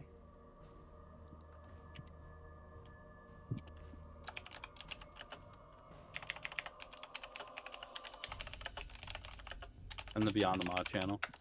Okay. But not, yeah, posted. Okay.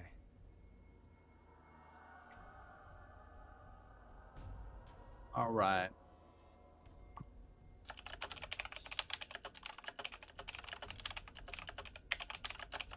How this works with the attack, though.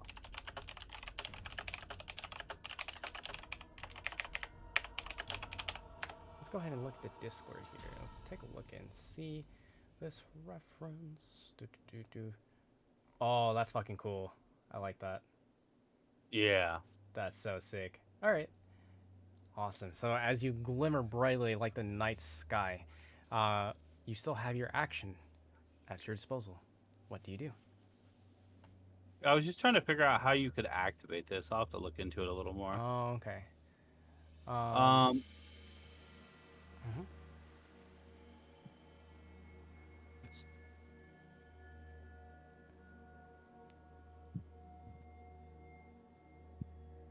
Okay, so I'm gonna go ahead and I'm gonna cast a guiding bolt here. Can you do that with a wild shape? With the wild shape? You maintain your game statistics, but your body becomes. Yeah, you still maintain your statistics, so you can still do it. Okay. Yeah, I'm gonna do another guiding bolt on that creature right here. Okay. 12? Oh, sorry, what? Time out. Time for the referee. It says that you can make a ranged spell attack hurling a luminous arrow. The thing about that is that if it's a spell attack, isn't that a spell? Right. But I'm not making that attack. I'm casting a guiding bolt. Yeah, he's Right, not but you using can the range attack right now. But you can only use a. Okay. Oh, no, If it's a spell please. attack as a bonus action, the only other spell he can cast this turn is a cantrip. He can't cast a full spell and also a bonus action spell. Right, but he's not using that this turn. He's going to be using Guiding Bolt instead. Are you talking about I'm wild? sorry. Yeah. No, I wild shaped into I'm the sorry, I starry missed something form. then. That's my Yeah. bad, I missed Yeah. something. No worries. I wild shaped into the starry form, and then instead of using the ranged spell attack, I was going to use the last of my guiding bolts. Yeah, he's just prepping it now and getting into the form now, so that on future rounds he can do like a melee attack plus like a range attack. Copy that. Yeah. All right. Okay. That does hit. Roll me damage. 12 radiant. Okay, and this one immediately goes down. Blip. And I'm going to go ahead and move over there. Okay. You got it. Got to here. He's gonna go ahead and aim towards this one right here. And misses in horrible fashion. And he's gonna go ahead and reposition right over here. The population is thinnest. And then it's this creature's turn. This creature is going to go ahead and it's going to focus all of its efforts here on you here, Rex. It's going to attack you 3 times. 2 vines come up around you from either of your sides, flanking you on either side, and then his mouth comes in at your front, trying to take another chunk out of you. Boop, boop, boop. Okay. Oh, shit. Okay, do you have shield by any chance? No, but I did also reckless attack last turn, so he gets advantage on all of those. Oh, shit. Okay. Alright. Still only 2 of them hit you. Let's see. So that is the 2 vines. Make me a strength saving throw. Strength saving throw. You have to make 2 of them specifically. Alright. How's that? And Okay, that one passes. Fortunately, the second one does not. The first one tries to like wrap around one of your wrists, and you just kind of smack it away, but the other one comes in from your blind spot and coils around your wrist. I'm sorry. Hold on. I'm raging. Oh. Did that work? Yep, that most definitely did work. You managed to break through. Nice, but you still take damage. What type of damage is it? It is bludgeoning damage. I'm raging. Okay, and that cuts in half. Resistance. Resistance. Nice. Resistance. Home again. Omelette du fromage. Yeah.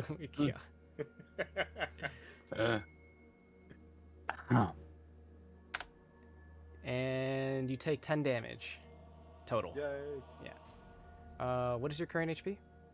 It is currently 20. Oh, I'm sorry, your max HP? 30. 30, 28, just putting your HP bar down. Bop, bop. There we go. And now, Jacoby, it's your turn. What do you do? So I'll pretty much just the one closest to me, right in front of me. Mhm. I'm gonna just walk up and do shocking grasp. Okay. Go ahead and roll me to hit. Oh no, it's an 8. Most certainly it misses. I'll be right back, guys. I will now go behind my teammates. Okay. Will it provoke an attack of opportunity or no? It most certainly will. Oh lord.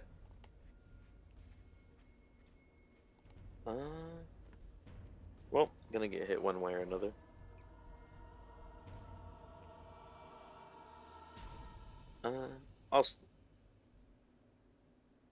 You know what? Yeah, I'll still try. I'll still just try to move. All right. Where do you move? Oh, I wanted to just go right behind. Behind So Kata, that- behind... Yeah. okay. Ada. Okay. So you run behind Kata. You cause an attack of opportunity from one of these creatures who misses you. Luckily, he managed to get out of the way. You kind of duck, dive, and dodge, and evade its spiny grasp. All right. But now it is their turn. You see here as all of these creatures here, they begin to rush over to the creature's aid. They just kind of like jump like starfish and cling onto the creature. 1, 2, 3, 4, 5, 6. As they all begin to attach to him, as you see as some of them begin to disappear, like almost get absorbed into his body. That's 1. Okay. as you can see, as the splintered wood and vine and bark that you've been chipping away at, Rex, it begins to start and close up as some of these bodies are being absorbed into him.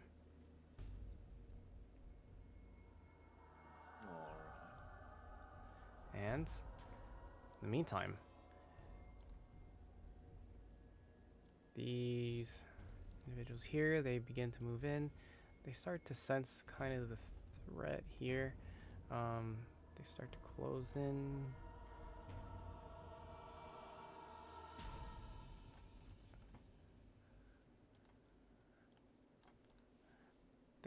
They keep their position. Okay. And so a lot of attacks are about to come out here in a second. All right, I'm back. Welcome back. I got some good news and I got some bad news here. Mercury, which one do you want to What's hear up? first? Always the bad, my friend. Okay. Bad news is 5 of them are going to target you right now. Good news is not all of them are targeting you right now. Oh, that's fine. And oh shit. Okay. Are they all range attacking? Correct. They are all range attacks.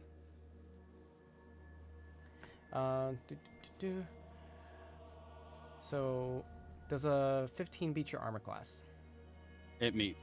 It meets? Okay. Yep. 3 of these will hit you. One of them is a nat 20. Okay, dokes. Okay, so let's see.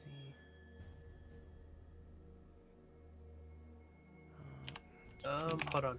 For that, Mhm. how many was in that 20? Uh, Was it just one or? Yeah. it's just one. It was one nat 20. Hold on. I think I have something for that. Oh, do you have portent? I can find. I have. As a chronal shift, as a reaction after you are a creature, you can see within. Do I see them within 30 feet? Yep, you do see them. Makes an attack roll, ability check, or saving throw. You can force the creature to re-roll. Okay. So we're gonna do that. Okay, and that hit misses instead. So he only gets hit twice here. So that's only one target, right? Or is it multiple? Yes, it's Okay. Should just be the one. Gotcha. Or Gotcha. let me read it. Make sure. Yeah, it just says the target, so I'm gonna assume that's just one. Okay. You got it. What up? And as these 2 needles come out from 2 different creatures, fly directly at you. They come in whipping speeds, as it lands into different parts of your torso. As you take 17 piercing damage. Jeez.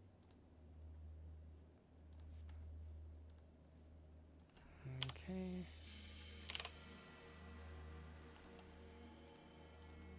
And swip. 3 of these will focus on Gatu now. They're gonna fire 3 times. Swip. Oh, fuck. Alright, 2 of them managed to hit Gatu.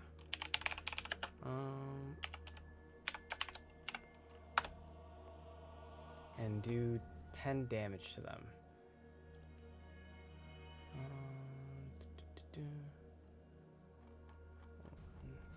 Just double checking what their stats are.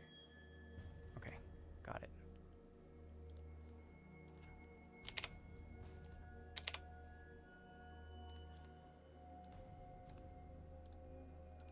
Okay, and then these last 2 here, they're gonna go ahead and they're gonna focus on you here, Kata. Okay. And swoop. Does 18 beat your armor class? Yep. Okay. Both these will hit you. Oh, whoops. That is not a correct command. That 20s me. No, they don't nat 20 you. They were just normal hits, so they do hit you for 17 piercing damage. I'm down. Let's see. What's your max HP right now? It's 12, right? 12. Yeah. Yeah. Actually, I'm going back. Trying to decide.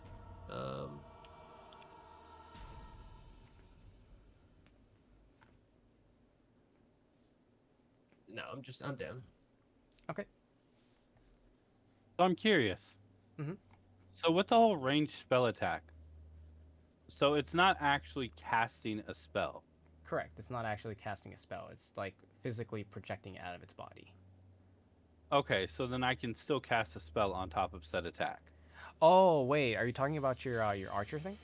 Yeah, Uh, because it seems to be labeling it as a ranged spell attack for the purpose of adding your wisdom modifier. let's see. Yeah, but it's still specifically saying that it's a spell attack. So if it technically counts as a spell, which means you can't stack two spells in the same turn. So you would have to do some other kind of attack, for example, like a melee attack, or like a physical range attack in combination with it.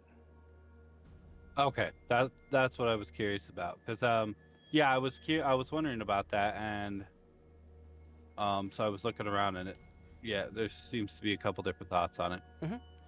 So like what's nice about this is that it basically, like before you hit your extra attack power spike, you can still do like 2 range attacks back to back, which is what makes this really nice.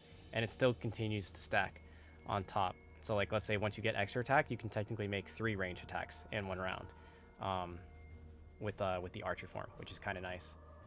So you can do the same spell attack twice, but not a spell attack in a spell. No. What I mean is like let's say for example like you have like let's say like you have a crossbow, that's a range attack. okay. If you I don't know when your extra attack comes in, if it's level 3 or higher, but For druids, I don't think they get one. oh, they don't get an extra attack. Okay, well like let's say you did have an extra attack, that means that you could use your, for example, your crossbow twice and then use your archer range spell attack all in the same round for 3 total attacks, 2 of them being physical and 1 of them being magical, which is kind of nice. Okay. There's not a lot of situations where you can just shoot 3 times, like with like heavy hitting range attacks. Now I guess I'll just have to get a bow. Yeah, bow time. Or a gun. Yeah, or a gun. Yeah. Oh wait, we had that discussion, didn't we? Yeah. It's Slightly. you pull out the magical bow. It's like, watch out, he has a bow. No, I have a gun. And you just It pull out does a gun damage. It does gun damage. Yeah, fucking love it. All right, Only D4 gun damage. D4 gun damage. All right, Rex, it's your go.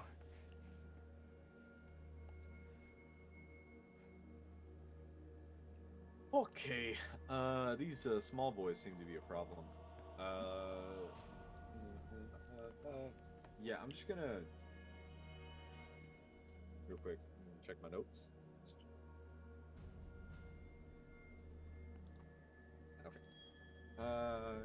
Yeah, I'm gonna just swing the great axe at this small boy here. Okay, I'm just making these icons to note that they're like attached to the creature.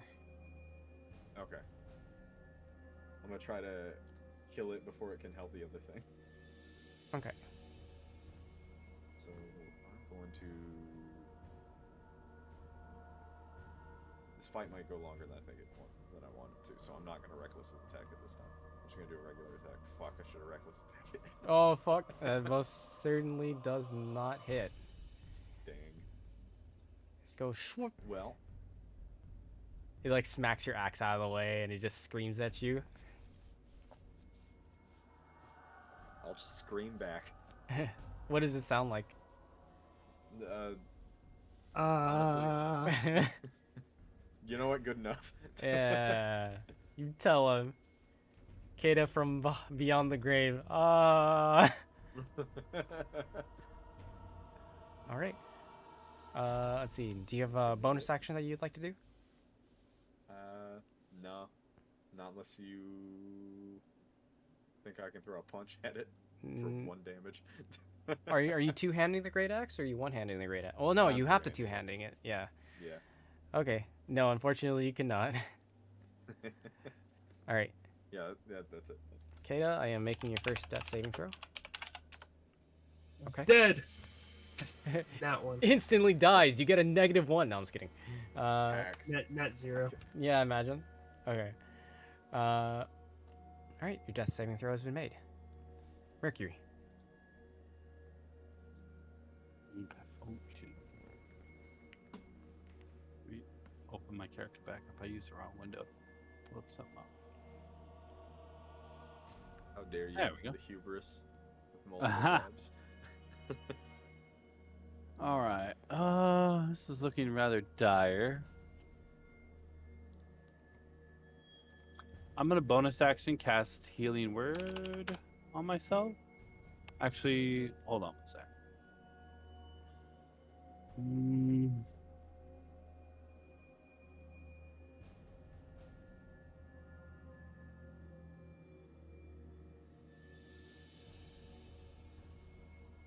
Hey, Mercury, can you fly? Yeah, Do you fly or do you hover? I can fly up to my movement speed.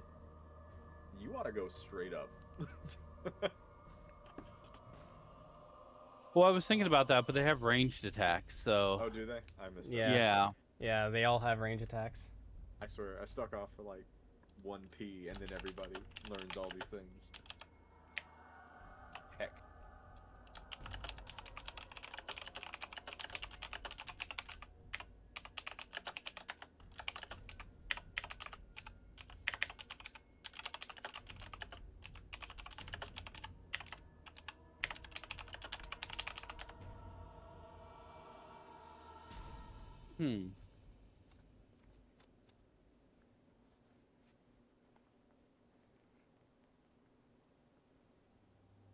Yeah, I'm gonna cast Cure Wounds on my. I want to do Cure Wounds.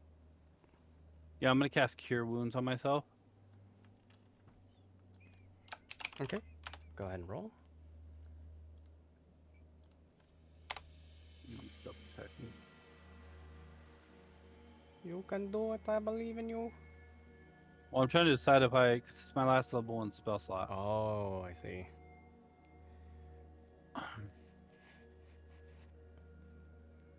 Hey, I gotta step away for a minute. I'll be back. Okay.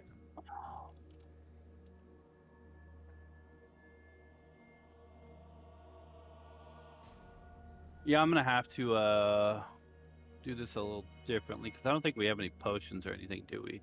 Mm-mm. All right, so I'm gonna go ahead and switch forms. So I'm gonna switch out of this form, and then does that require use of wild shape to switch out? Or that's Yes. just So a that way. cancel? Oh wait, are you just exiting out of it? Yeah. I think it's still a bonus action to exit out of it. Okay, so I'll do. Is it really? It says ends early if you dismiss it, no action required. Oh, okay. Nice. Okay, I'm gonna dismiss it, and then Alright. use a bonus action to switch into the chalice form.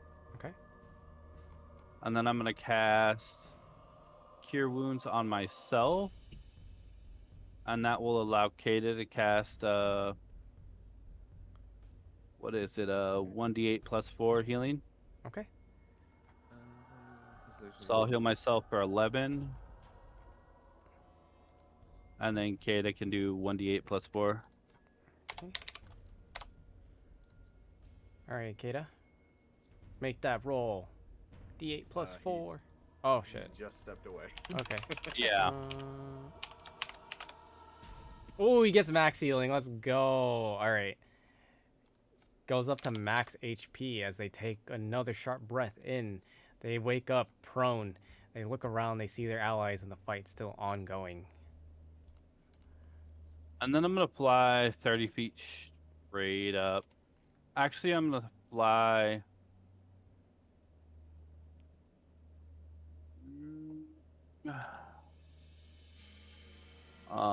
I'm gonna fly up like 10 feet and towards the village. All right, 10 feet and towards the village. You got it. Yeah, I'm gonna see if I can get some reinforcements. All right, you got about 20 more feet. Where you going? I took the 20 feet towards the village. 10 feet up, 20 towards the village. Okay, yeah, but like, what? Oh, did you already move your token? Or Oh no. So is it north? Yep, it's north. Okay.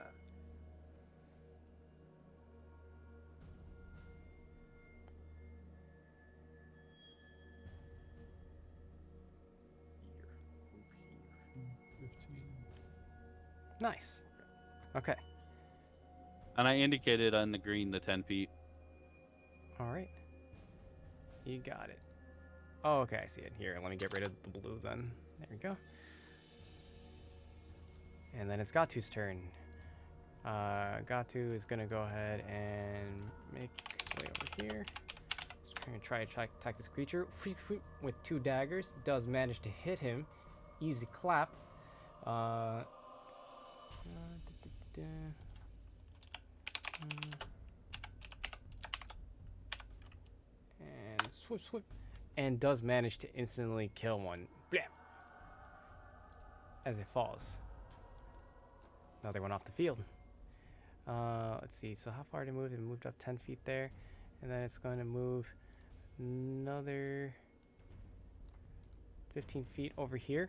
It's going to run an interference here for you. It's also going to put this one at disadvantage for a range attack. So it can't make a range attack on itself. Alright, and that's its turn. It's this main creature's turn now. As it looks over at you here, Rex, and he just starts like, well, they're all cleaning together as one unit. It just skirts around you.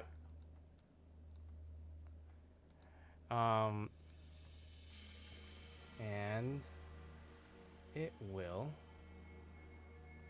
Let's see, let me double check this. Oh no, it's about to do something really fucked up. It shoots vines that begin to crawl underneath the ground and aims straight for Kata here, who is on the ground, unable to well, it's at advantage because they're prone. Okay, so this is actually swoop. Let's see. Let me check Kata's AC. Their AC is 11. So mage armor. Oh, you're right. They do have wait, mage. no, they went down. Oh yeah, they did. Oh fuck. Wait, does mage armor last 8 hours or concentration? It's got to be 8 hours. I think it lasts 8 hours. So I think they do. They're still shielded while they're unconscious, technically. So that means that it does not hit them. Well, actually, hold on. Let me not say that just yet because oh, one of them do still manage to hit. Hold on. It's +5 for mage armor, correct? No, it's oh no, that's for 13 shield. plus It's dex. oh okay. All right, then that means are they wearing any armor? They're not. So that means that's just their dex. Okay, so then that means so it's 13. So their normal AC is 13 plus the dex, so it's 14. Oh no, 2 of them still hit. Okay, got it. As it then attempts to make a grapple onto her. She's gonna have to make a strength saving throw to try and resist this. Please! Fuck. Alright. Gets grappled. She's now grappled now. And on each of her turns, she's gonna have to move 10 feet directly towards the creature. In addition, she also takes damage here. One moment. Oh,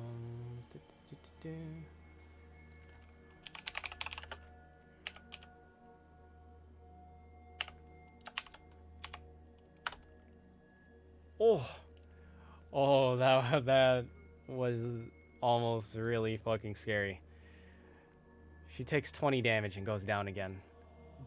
Blip. A lot has happened since Star got up. Yeah. A lot has indeed happened. Oh wait, it's at the start of each of its turns. So okay, at the start of this creature's next turn, moves 10 feet towards it. So it's like, can you see its Kata is being wrapped around with vines? She gets smacked upside the head. Like the vines come out, kind of like curled, like bludgeoning fists, and just smack her around and knocks her unconscious again. as it begins to coil around her and begin to pull her away. You see as her unconscious body is being drawn towards the creature. And then it turns around, insult to injury, and then bites at you here, Rex. Let's see. Oh, that definite. Oh shit, that definitely does hit.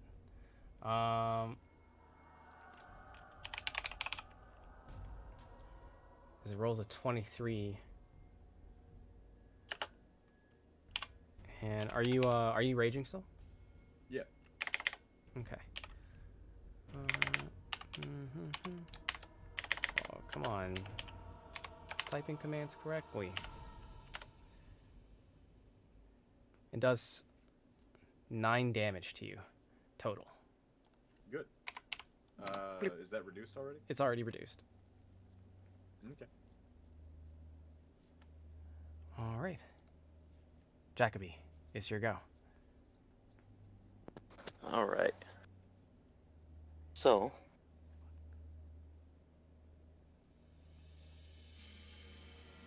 I'm going to do.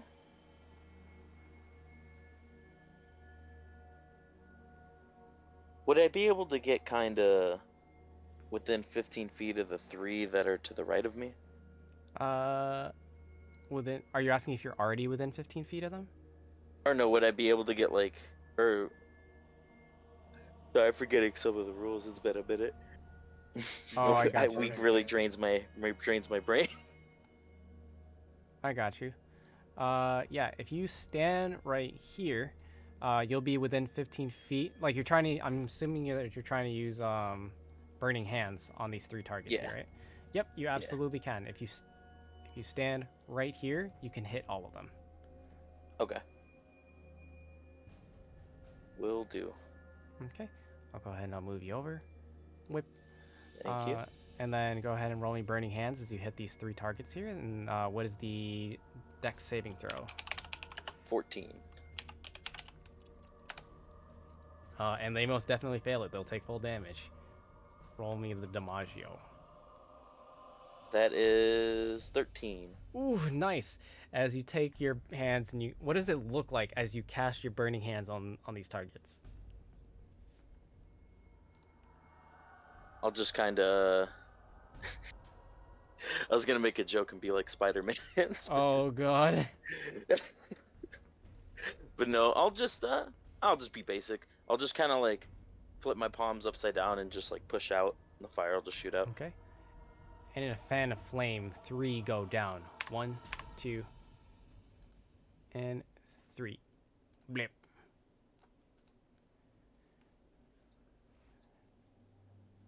All right. What do you do? You still have a bonus action and a little bit of movement left. If I can, I'll just try to return to where I was. Okay. And then bonus action wise, what can I really do?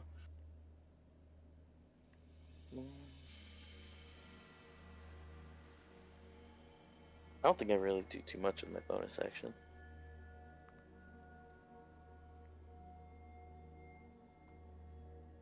That'll just be it for now. I'll just try to move back to where I was. Okay. Just kind of in the middle. You got it. All right. You'll trigger an attack of opportunity from one of these. Do you still want to move away? Actually, yeah, now you bring that up. Nah, probably not. I'll just stay. Okay, you got it. Alrighty. And then it is their turn once again. It sees that you're running away, Mercury, and 2 of them are going to try and shoot at you and take you down here as you're running away. Swip, swip. Only one of them manages to hit you as they roll a 21. Let's see, what is...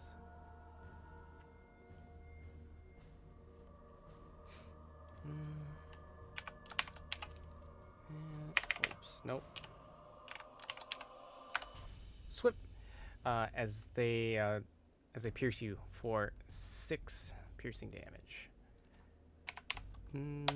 Swip. Another one here tries to catch up to you to stop you from getting away. It's gonna go its full 30 here. These other two here, they're gonna go ahead and surround Jacoby to try and do damage. So there's gonna be 3 hits total. One of them is going to be happening on you here, Mercury. The other 2 are gonna be happening on you here, Jacoby. Oh! Okay, the first one here, targeting Mercury, misses as its needle flies through the air and just falls short, landing into the water, splashing right underneath Mercury. Psh. The second one misses as they try to swipe their claw at you and miss. The last one, however, strikes true as your body runs right into their claw, slicing through your midsection for a nat 20. Let's see here. Doing swoop. 13 damage. What is your max HP, Jacoby? 18. 18, got it. Let's see, put you down to 5. Swoop. Cutting through your midsection. The other 2 here continue to cling onto this main creature here as it is now your turn, Rex. What do you do? Okay. I'm gonna swing at the main creature. And I'm gonna reckless attack. Take advantage on the attack. That's 10 plus. That's a little better. Okay. The first one misses, the second one hits. Okay. Swing on him. Swing on him. 12 damage. And it takes that damage. And swoop. Slices right through him. Don't you make eyes at another lady while you're dancing with me!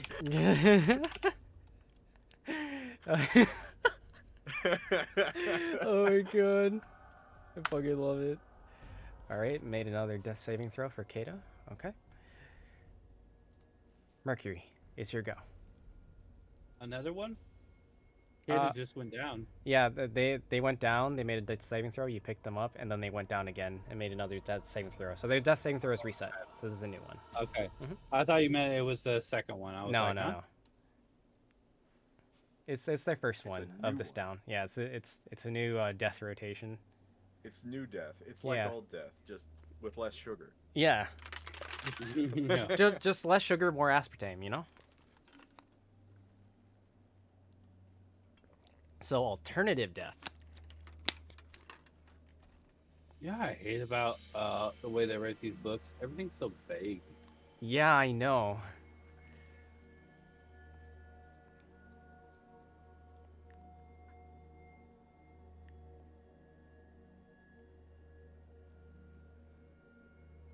Huzzah.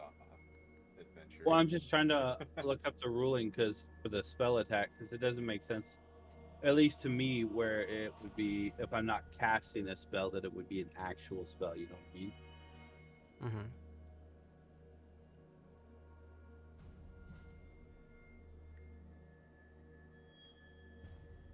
But are you planning to re-engage, or are you planning to Oh, is it my turn? Yeah, it's your turn. Yeah, yeah. Oh, shit! I'm sorry. I'm back. Welcome back.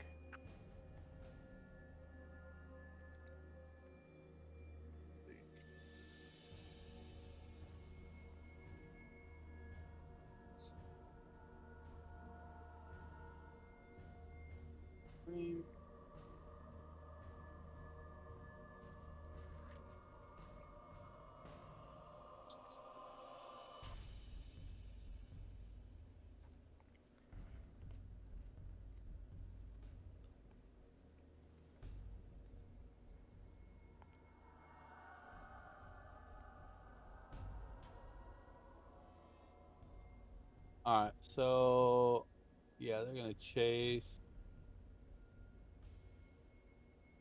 So I'm gonna go ahead and attempt to save some people's. All right, so I'm gonna go there. I'm gonna cast Cure Wounds on Kada. Okay. Oh, And for then I'm- max heal again? Let's go.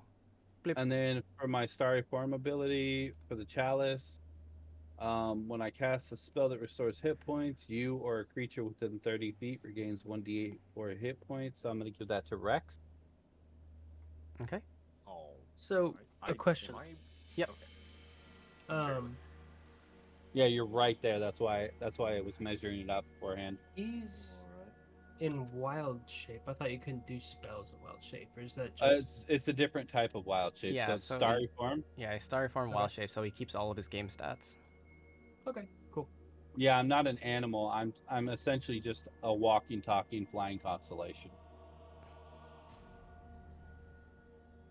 Yeah, so he's basically still him, but sparkly. Yeah, I look like the night sky with stars. Okay. I did that because I was the primary healer, so it made sense. Roll your d8 plus 4 as you're casting a split heal onto Jacoby. Oh no, Rex. Oh, onto Rex. I'm sorry, onto Reeks. Actually, Jacoby's worse for wear, isn't he? Although, Because I don't yeah, think we'll go I don't think Rex has used second wind yet. Or no, you're Barb. Yeah, I'm not a fighter. Yeah, I'm so used to you playing as fighter.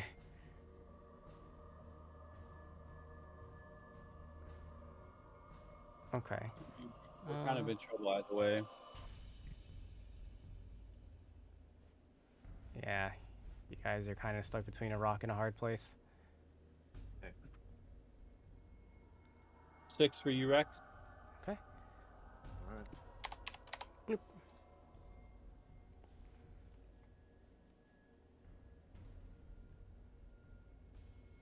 And that was my turn. All right. And then it is Gatu's turn as he's trying to keep all these creatures on. He's like, "Get off me!" Well, he doesn't say anything because he's mute, but he, Flails wildly. yeah, tries to attack him and misses. All right, and that is his turn. And then it is this creature's turn here once again. As it then attempts to send out 2 more vines, 1, 2, and then chomps on you, 3. Oh wait, nope, that is not the correct dice. Okay, hold on. I almost rolled 3d230. I was about to say, Just no. it sounds like you rolled a D1 million. Oh my god! All right. Whew. Okay. I gotta check the math here.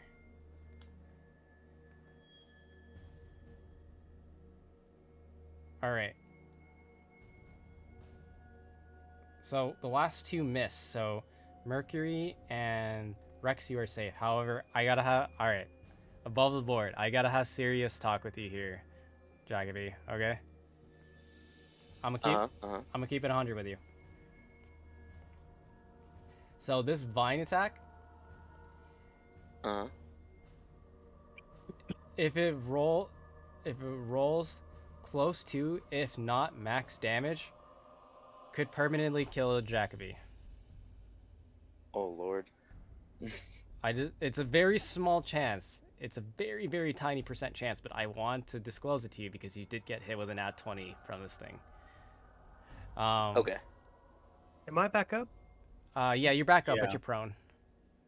Can I see him now? Can I see the creature? You can see the creature, but the creature is more than 30 feet away from you. Oh no, it is actually exactly 30 feet.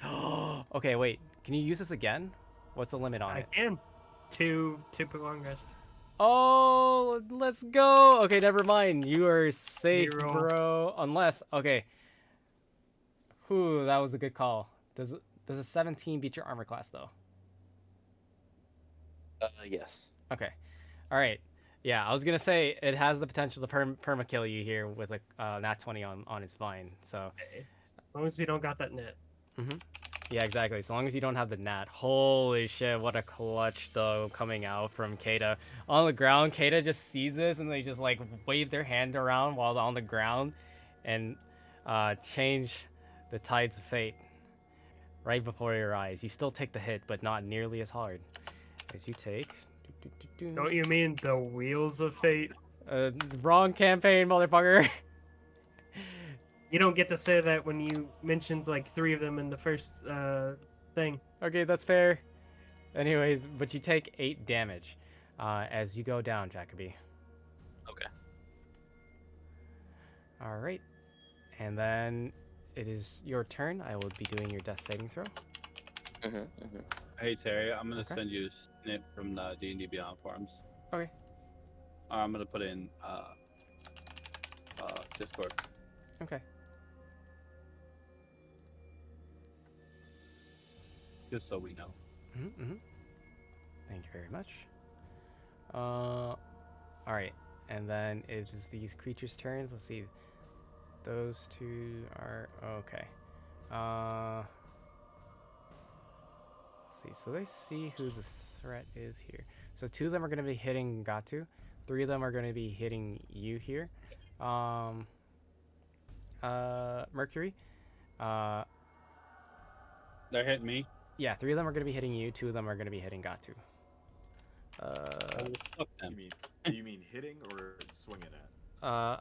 Correction. They're going to be shooting needles at you. Okay. They're a bunch of heroin addicts that are throwing their leftovers at you. Ugh. They better be clean needles. I'm sorry, unfortunately Needles are they're hot. not, as one of them is a nat 20. Fuck. Dude, what is with these creatures like rolling so many fucking nat 20s? I mean, luckily Kata's here, but Kata's used up both. I need more. Yeah. You used up all of Right. your chrono shifts, so let's see. One of those manages to hit Gatu, and then 2 of them manage to hit you. One is a nat 20, the other one is a 18. I believe 18 does beat your armor class, correct here, Mercury? Unless you have shield. No, I'm shielded beats. Oh shit. Okay. Better roll lower. I'm going down, boys. Yep. All right. I'm gonna also give you the big boy speech as well. This nat 20, it is possible that it could kill you. It shouldn't permakill. Hold It would on. have to hit me for over a 19. Hold on. It probably can't though.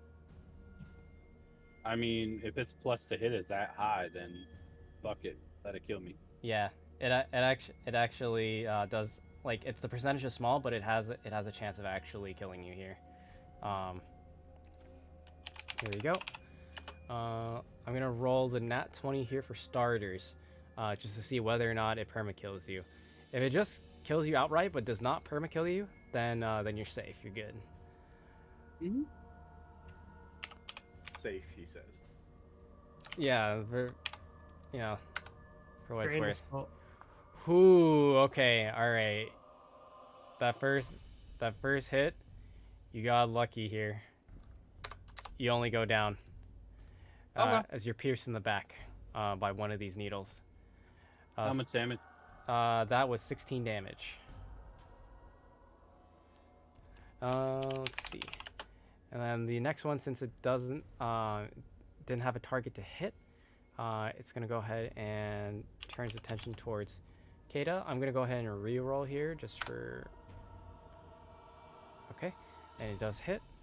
What was the attack? It's shooting needles at you guys. It's a range attack. 30 feet. Swoop. As it pierces you for 7 damage here.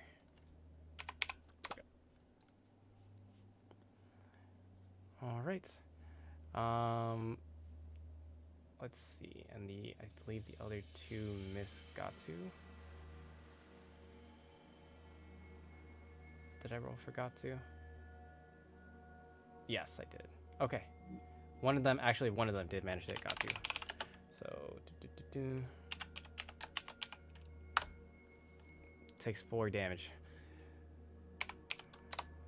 Things are looking rough. Rex, it's your go. I hate being alive. You hate being Rex. alive. Not Rex, me, the player. Oh. I guess I'm just gonna, since they didn't use their turn to heal, I'm going to swing on this hanger-on here. Okay. And I'm going to swing recklessly. Bop him. That's That one. hits. That'll hit. Ooh. Okay, wait. Are you trying to hit this guy? Because you might be able to kill him in one hit. Well, I definitely could do that without the critical damage. Yeah. Do you No, want I'm to? gonna hit the big. If Okay. I'm gonna crit, then I'm gonna try to hit the big guy. If you're gonna allow it. Yes, sir. I will allow it. Okay, Alright. I'm gonna do advanced dice roll real quick. Okay. Pya, and then take that point 2. No, I am not exploding the die. Why did you even try to make me do that? Huzzah! Ooh, nice. Okay. So you do 20 damage to the main creature here, slicing right through its core. You can practically see into its innards as it wails out in pain. Swoop, as it takes 20 slashing damage. Roll damage for this creature right here. All right. What do you want me to roll? You want me critical damage or regular damage? Regular damage. Regular damage for this one. Phoop, Whack. as thwack, you manage to chop it right off of the main creature, and it falls. I don't have any one-liners in my head. I'm too stressed out. Yeah. All right. Kata, it's your go. You're still prone, and you are still bound by vines. You'll have to make a strength saving throw of 15 at the end of your turn to break out of it. Okay. Do I have to be standing to do fireball? No, you could technically do it from the ground. Oh! Woo! Let's fucking go. Oh no, we I'm- used up all the crits. Our boys can't Okay, get I'm up. gonna hit this bitch. I'm gonna hit this bitch. Which one? The big boy. Big boy? Hell yeah, hit the thick boy. Let's go. Why does that damage look so weird? I don't know. It does look weird though. It's, Oh, he rolled a it- 2 on the first one and then a 10 on the crit dice. Okay, gotcha. So he takes Oh, that burning okay. damage as it singes and burns, and you see as like matter, like plant matter, sloughs off of its body. Nice. However, you do not break free of the vines, which. That reminds me, did I ever move you closer when it was this turn? Oh, I did not. Okay, so it forces you to move 10 feet closer, but it doesn't affect your attack. You still attack and all that. You're just having to be 10 feet closer. You're in between your two downed allies here at either side. What do you do? You're still prone, by the way. You're still prone. You're still bound by the Yeah, vines. Yeah, I know. Has it been the thing's turn? Actually? No, it's because of its grapple. So the way that this one's grapple works is that on its turn, like the end of its turn, at the beginning of its turn, it pulls the target it has grappled closer to it. Like that's just something that happens passively. Okay. Yeah. So until Kata breaks free of the grapple, every time it's its turn, it's gonna pull her 10 feet closer. Trying to think.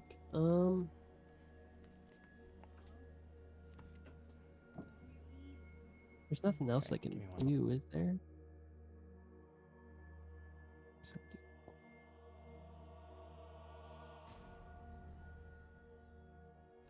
Here, well, what I'm asking here is, when did he?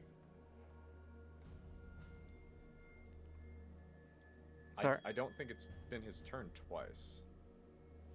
Well, no, it's because like she was grappled like in a previous round, and then it became his turn again, and so I forgot to pull her closer during the beginning of his turn.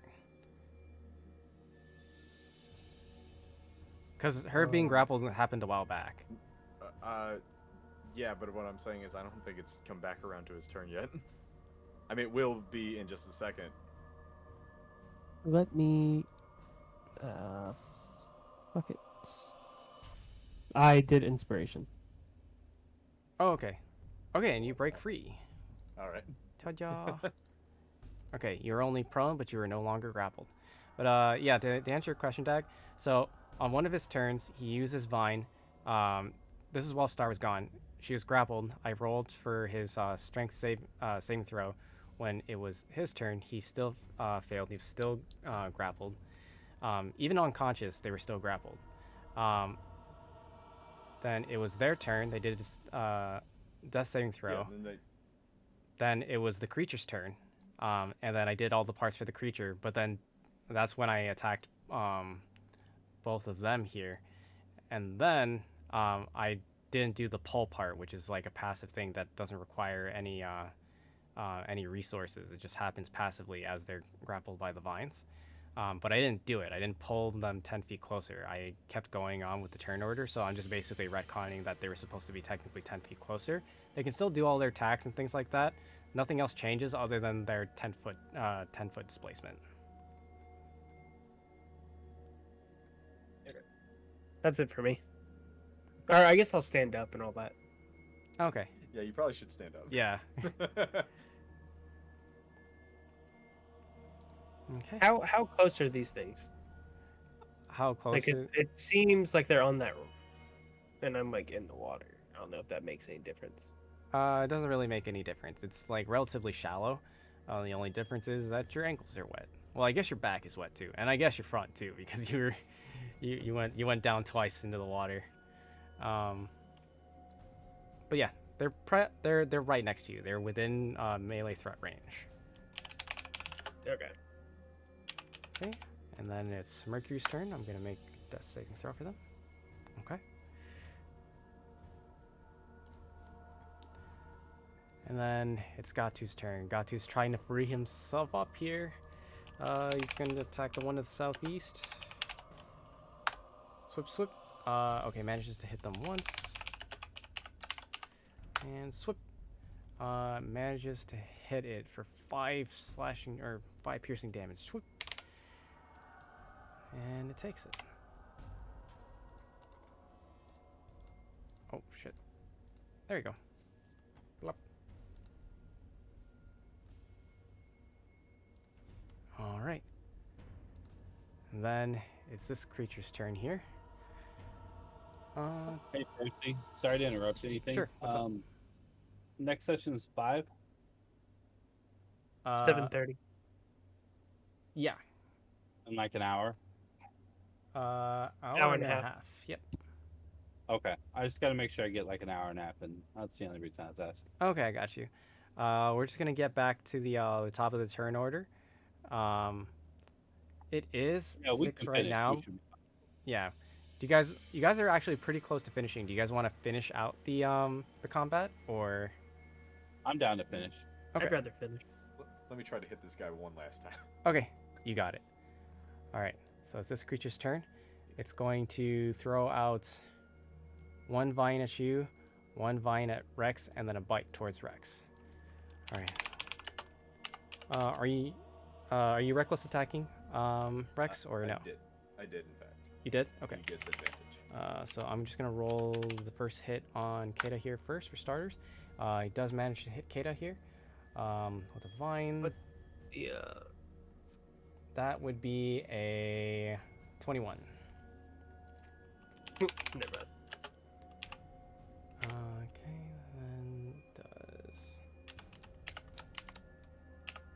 and swoop for 10 damage as you go down again. Swoop.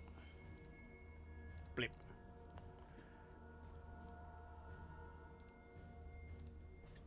Well, And- this is ridiculous. Yeah. Yeah, it's just you and Gatsu left. You guys are completely surrounded here. I have 4 friends. I mean, I have 4 friends. Okay, there's 2 hits here. It's going to be able to do these at advantage here. And what is your AC, Rex? 13? 17. Morning splint mail. Oh, yeah, okay, got you. And they I managed guess I should see splint. lines. You said 17. Okay, that misses. That misses. That misses. 16. It's the bite. Plus 8. Okay. So, hit you with a 24. Okay. And let's see. Hang in there. Hang in there, buddy. I tend to. Yeah, you tend to. Let's see. Like, 17. like what all three of my characters do is just hang in there. Yeah, just hang it in there as you take 17 damage cut in half, so that is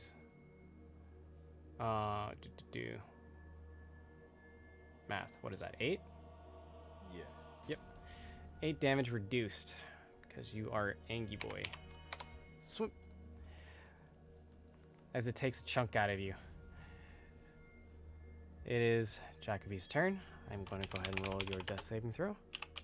Hey Jacoby, roll a crit. Just do it. Like, be cool. Okay. Crits are reserved for the enemy. Crits are no. 0 for the enemy. Oh shit. You cut that shit right the fuck out. I'll come over there. I'm gonna take off my belt. Oh god, no, no. Not the belt. Daddy, no. So this one clings onto him. This one runs up and I don't know how I feel clings about that onto that. response to that, pal. No, Daddy, no. That felt too real. Okay. And 3 more cling onto the creature. They don't attack you. They just cling onto him. I'm trying to find the appropriate icon. Where the There it is. Okay.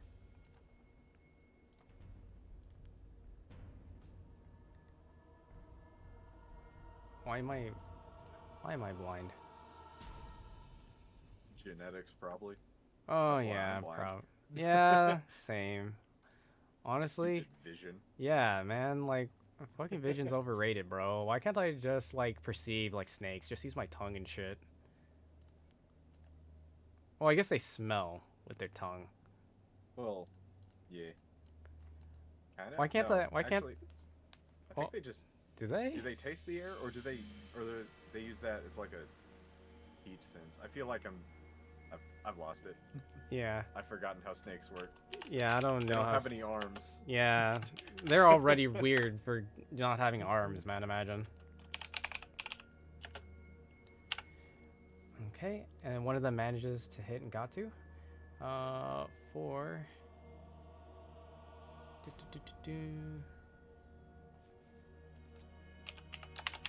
Swip. Oh. 4 damage. As swoop, they take another chunk out of him. Gatu's on death's door. Alright, Say Rex. knock, knock, knock. Never mind. Knock, That's knock, God. knock. Open up the door. It's real. Oh fuck. That's my life right now.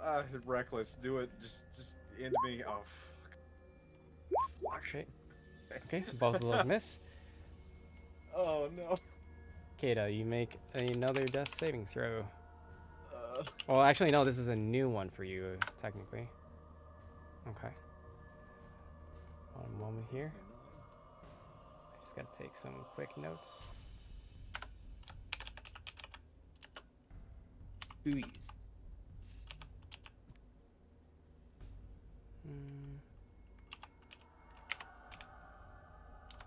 Okay.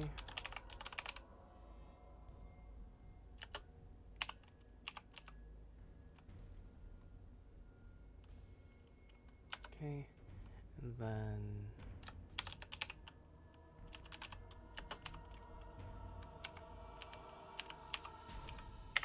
all right. Got it. All right. Mercury, it is your death save. Ooh, okay, interesting. And then Gatu, still fighting for their life over here. Oh, Yes, he manages to attack this one. Do it to it. please, God. Yes, let's go. He kills this one. Get fucked, idiot. Oh god, somebody has to crit on a death save or we're gonna be boned. Swip manages to attack this one. It kills it, and then he turns his attention back over to this one and attacks this one as well. You ain't exempt, you ain't special, bitch. Take this. Swip. Take 1 to 4 damage only. Yeah, right, imagine.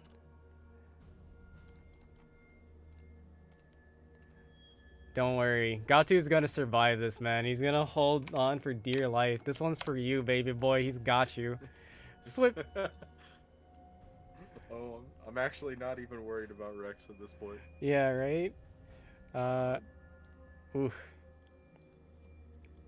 And then this one turns his attention towards you here, Rex. Hang in there. Are you reckless attacking? Yep, that's what happened. Oh shit. I missed on a reckless attack. I rolled an 8. Okay. So it does 3 attacks, so it's gonna do 6 attacks here. Because it's advantage. Swoop. Okay. You said you have 17, so that one would hit.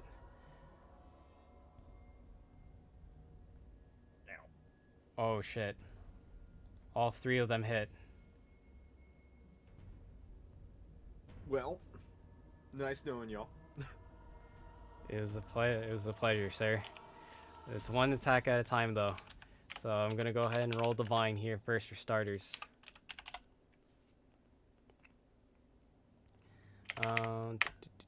Me.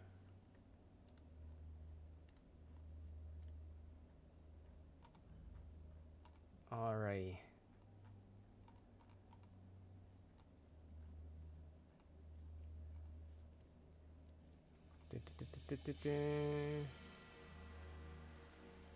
Whew.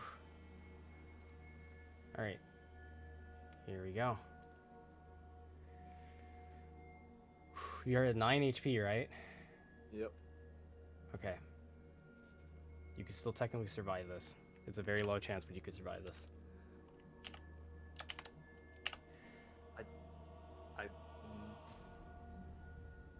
Probably not.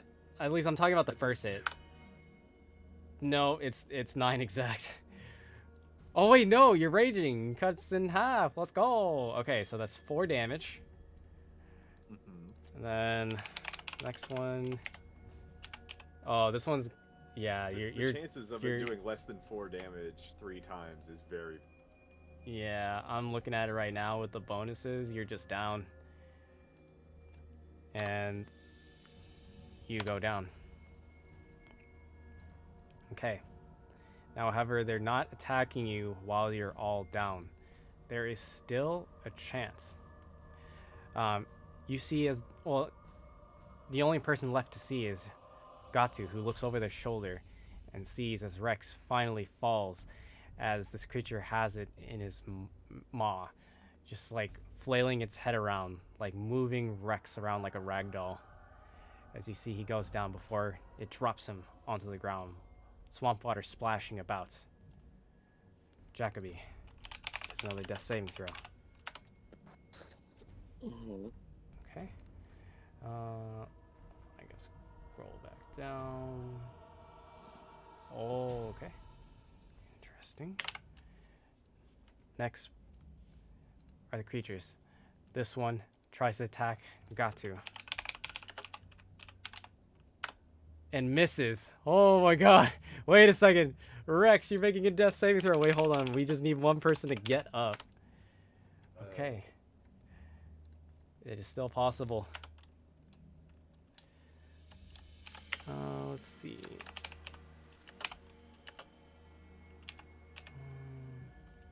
Okay. Kada.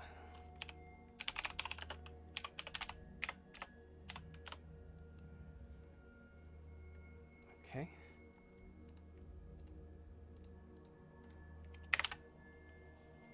Okay. Mercury. Oh my god, no way. I've been documenting all of these, by the way. Mercury. As you come to, you take a sharp breath. You take a look around. You see your allies are falling about you. You see as this creature has your ally Rex in its mouth, flailing him around like a ragdoll before dropping him down in the swamp water. You stand one more time with 1 HP. What do you do?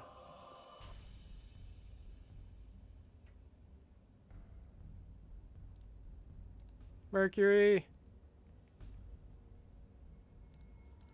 Mercury! You're standing up! Oh no, is he here? Yeah, Magoo, you here? Magoo, are you muted? Oh, sorry about that. What's up? You're up. You got your death saving throws. You're up. You're standing. Oh, hell yeah.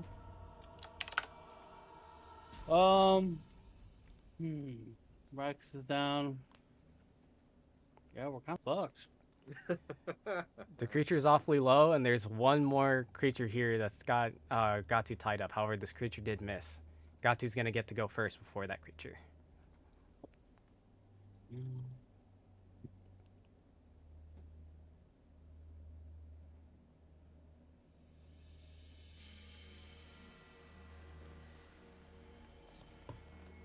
I can't really do much beyond. I'm gonna go ahead and cast Produce Flame,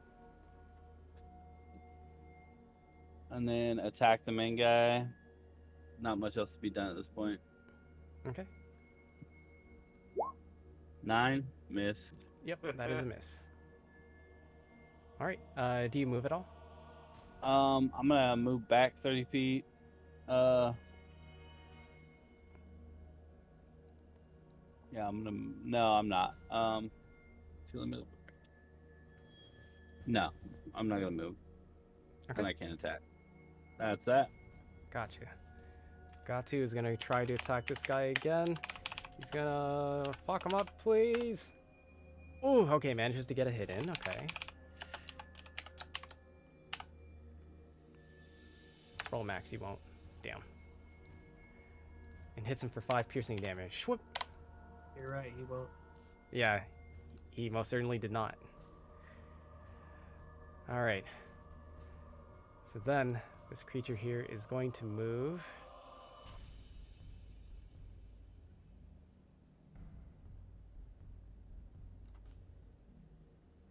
Okay. This creature is going to move. Doof, doof, doof, doof. And it's going to shoot out one vine towards him, another vine towards you.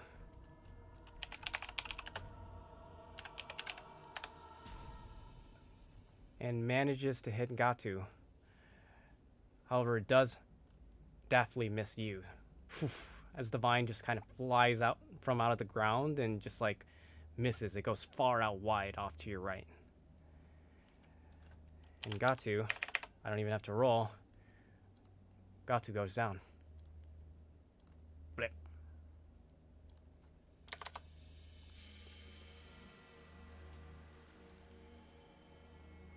Jacoby, another death saving throw.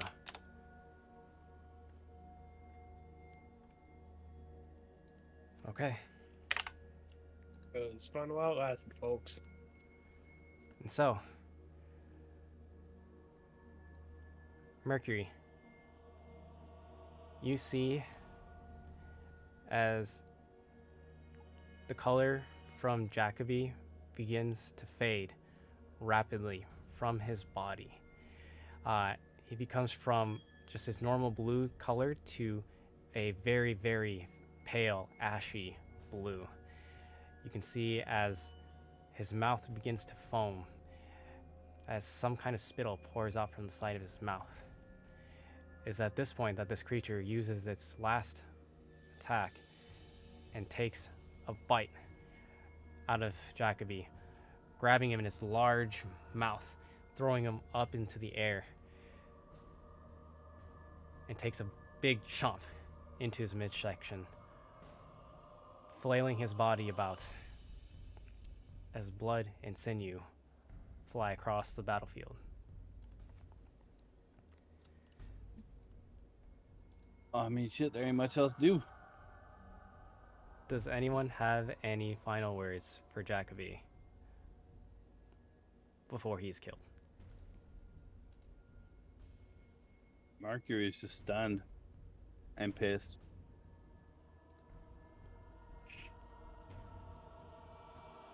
Okay. And so, Jacoby is no more. Feels bad, man. Feels bad. Does feel really bad. This creature moves in, and instead of joining with this creature, aim towards you here, Mercury, and rolls for another needle attack and misses. Rex is your death saving throw. Okay.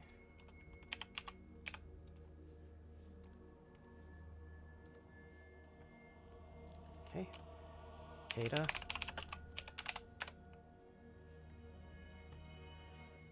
Okay.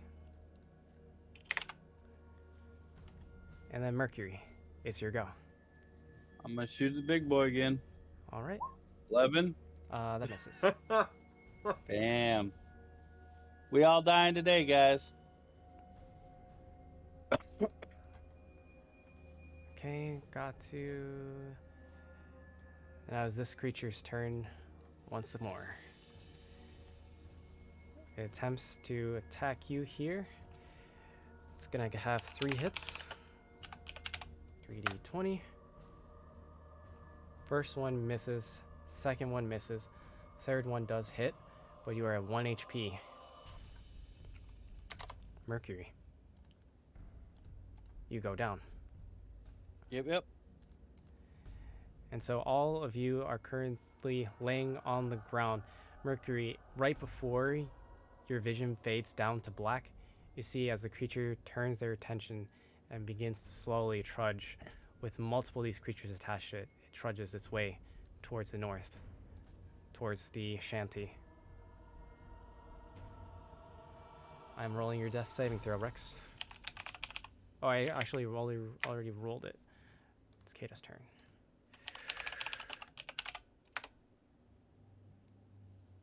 Kata, as you feel yourself fading through a sea, calm waters reach you.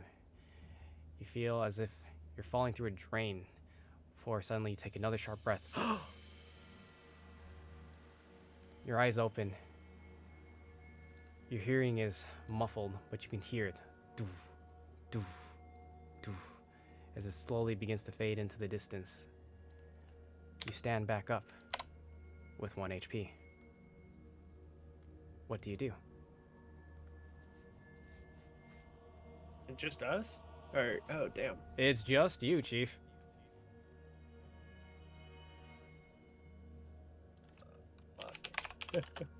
Lie perfectly still.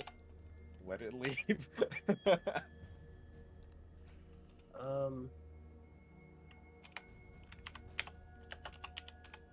Like, is it looking in my direction at all? Nope, it's not looking at you. It's going away. Okay, I'm gonna let it go away a little bit. Mm-hmm.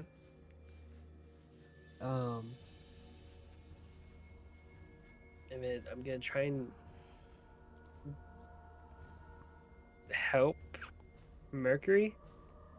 Okay. Do you have any potions or any spells to heal?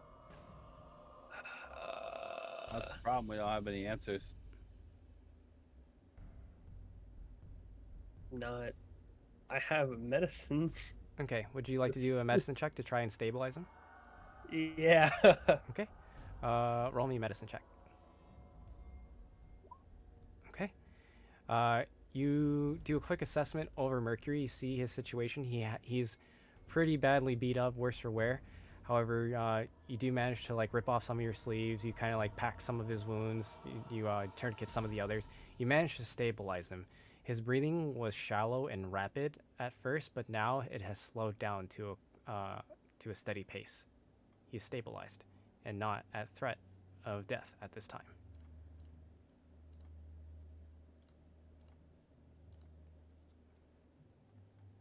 Okay. Technically, you are out of combat at this point because it's no longer engaged with you. It's moving away.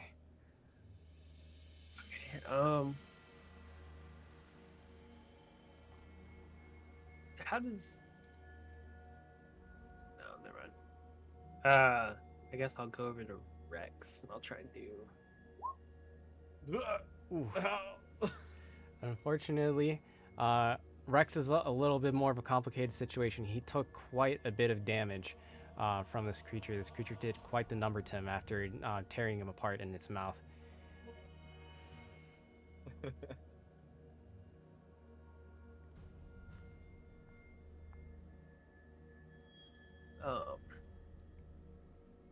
Is he like bleeding out or anything like that? He is bleeding out. There is another idea that you can try to do. You could try to search around the nearby swamp area and see if you can identify something that might be able to help stabilize him and do another medicine check. But you would have to find something here first, so you'd have to roll a nature check to find something and identify it, know that you can use it, and then do another medicine check to try and administer it to Rex. Oh my god. Oh, let's go! Okay. And so with your nature... Duality of man. The duality of man. So, with your nature check of 22, you take a look around and you immediately identify some interesting moss that is hanging from one of the branches of the weeping willows. It appears to be some kind of... in real life, the nickname for this is called Old Man's Beard, and it's used to pack wounds and slow down bleeding. You can use this to stabilize Rex. Roll me another medicine check.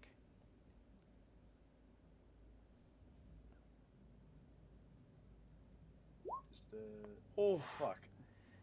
Unfortunate. As you try to pack it into his wound, he's just bleeding too much at this time to sufficiently pack the wound. It's there, it's in the wound, but he's still bleeding quite a bit. Is there anything else I can do? Unfortunately, there is not. Could I grab a branch and like try and like cauterize the wound? Ooh, interesting. Okay. Oh wait, unless you have... No. Okay, explain to me how you'd like to do this. Okay, so I want to find like a decent sized branch, Mm-hmm. and then I want to do like try and just make like a weak firebolt at it, Okay. and I'm gonna try and just like aim for the tip. Okay. You got it. And so you take your Trying to save me with just the tip. just the tip. So he uses I heard it. So he uses his flames. He uses his firebolt, aims for the tip of a branch, lights it aflame until it is a nice burning ember at the end, and then begins to cauterize your wound. The scent of burning flesh is pungent in your nostrils. Roll me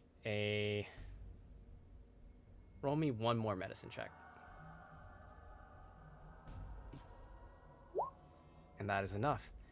As you manage to cauterize one of the more prominent wounds shut, it closes in on itself. Just a black char where a gash used to be, slowing down his bleeding considerably. His breathing was once rapid and shallow, but is now slowly but surely stabilized. He's no longer at threat of permadeath. You are still standing. Your two allies have been stabilized, and as you turn around to your third, you see a Jacoby his midsection is completely torn apart. You can see into his insides at this point. It is undeniable that he is long gone.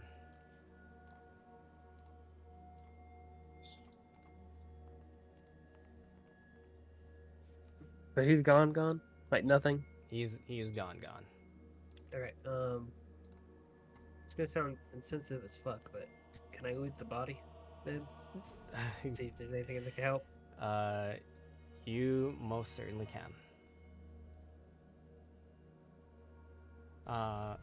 So we'll do it this way. Jacoby, is there anything that you would like to part with for your allies? I didn't carry too much. I just gotta let me go to my thing. Okay. I just had like bedroll, mesket, like the normal stuff. I had all my rations you guys could take, water. What else did I have? What were the items? Oh, I got a crossbow, and then just 2 daggers too. That's about it. Okay.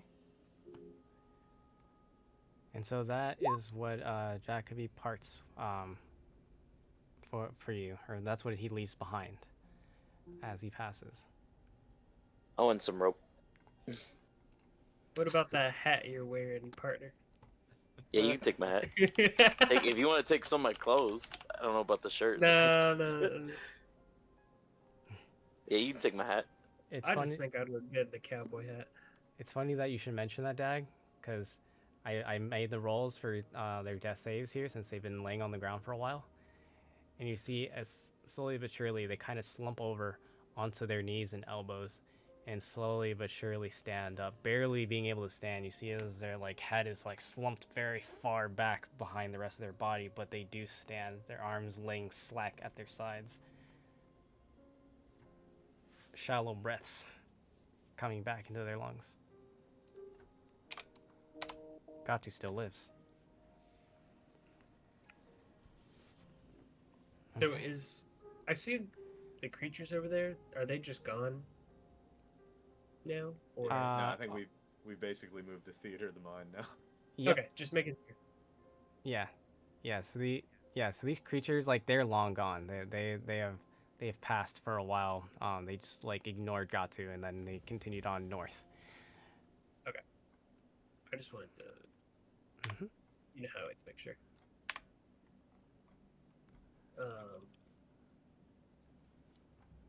Okay. All right. And then Act2 comes over to join you all, and he looks at you, and he just stands stock still, and he just looks at the surrounding battlefield. He doesn't move. He doesn't gesture to anything. He just stands there. However, Jacoby, meet me in secrets. Okay.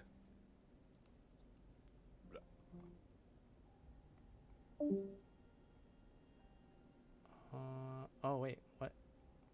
Yeah, you didn't move yourself. Oh no, wait. I don't see him either. Here. Yeah, Here, because I'm he's a in secrets and Oh, there we go. Hello, Jacoby. Hello. He's at the bottom. That's why. Oh, I see. I got you. Did I go the wrong one? No, you're in the right one. We're in the right place.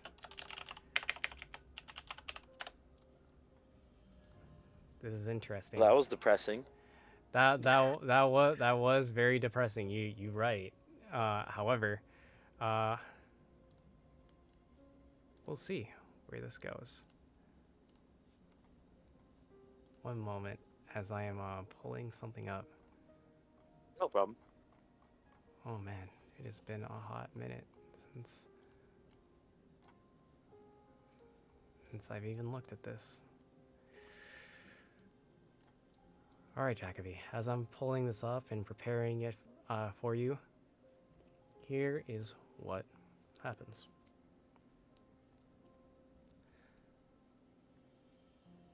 As you feel the life within you fade.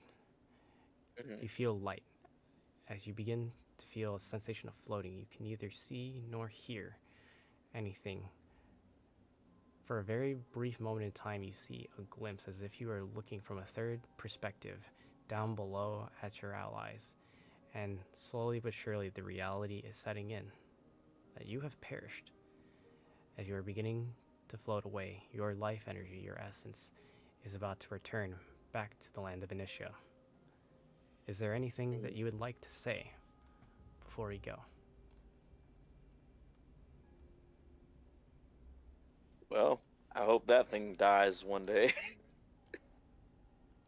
But besides all that, I just hope they have a safer adventure and hopefully don't run into something like that again. Or if not, be better prepared for it. Mm-hmm. But I knew the risks coming out here. Still Yeah, better when I was doing. yeah, you knew the risks. You were prepared. I'm just trying to find the reference that I need.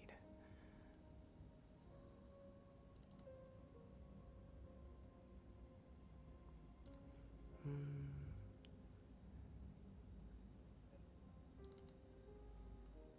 I think this is the right one. It is.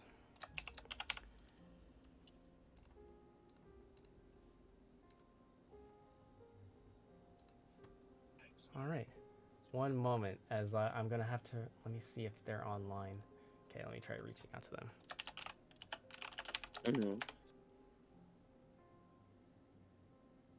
Okay, I'm gonna wait for their response. But meanwhile, while I'm waiting for their response, as your body becomes light and you leave your parting words for your former party, you begin to get whisked away, and your vision becomes black again.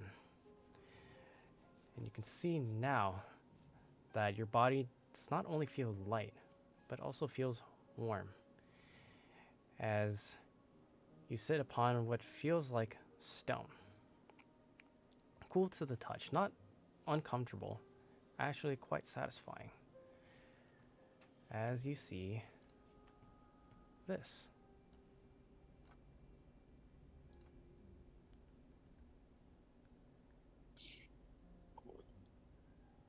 As you look around, you can see stars as far as the eye can see. You are sitting upon a landmass. It seems like there's a mesh of waterfalls, of roots, of trees of different kinds, some that you don't even recognize, and 9 different colored stones, crystal like in nature, surrounding you.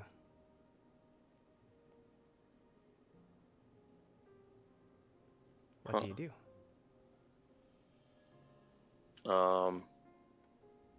Am I in the right place?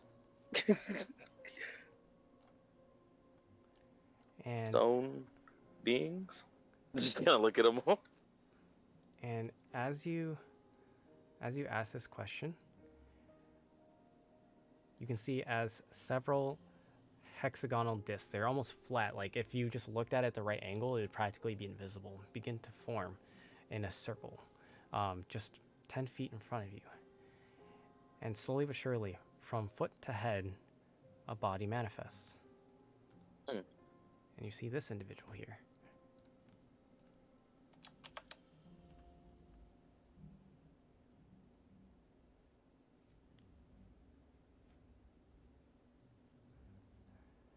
Their eyes are closed at this time.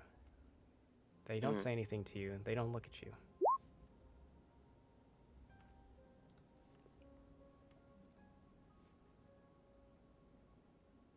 What do you do? I guess I'll just walk up to it. Okay. Just kind of like wave my hand in front of their face. I'm like assuming like nothing really bad can happen to me. Okay. And she finally opens her eyes and she looks at you and she kind of like looks around And all of a sudden, she has this excited look on her face. Her eyes brighten and her smile is wide as she takes a step forward and she takes your hands. Another friend! Hello. What's your name? Hey, Jacoby. Jacoby. Oh, I remember. Ah, yes, I've read about you. You have. Tiefling of a rather unique color of blue. Oh, but you look. Oh, well, you look rather paler than I would have expected. Quite the lone adventurer type. Mm-hmm. Strange to see how you left the world. By a friend's side. Yeah. I died do a big tree thing. Right. I Wasn't saw. great. Well, that is unfortunate. Do you know where you are? I do not. Well, Jacoby, you are in the realm of choice. And I am its guardian, the guardian of all of Innitia. My name is Pew. You. It's a pleasure to meet you.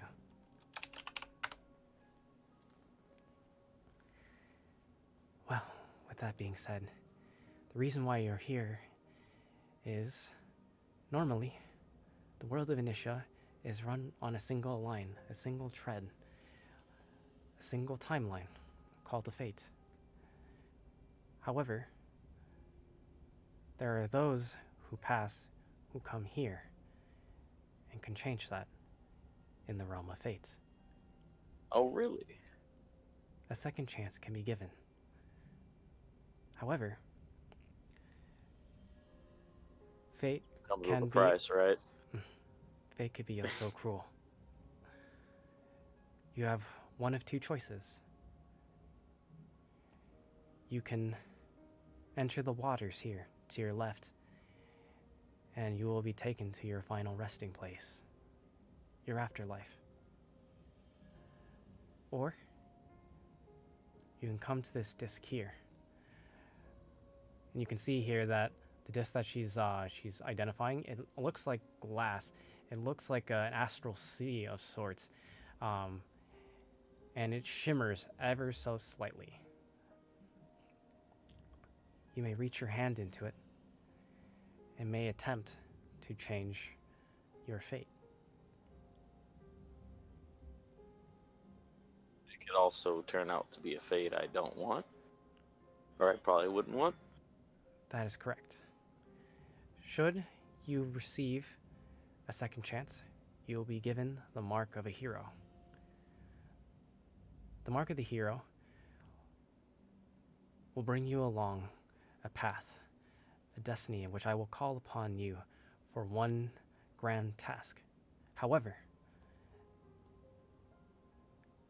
the path of a hero is not easy.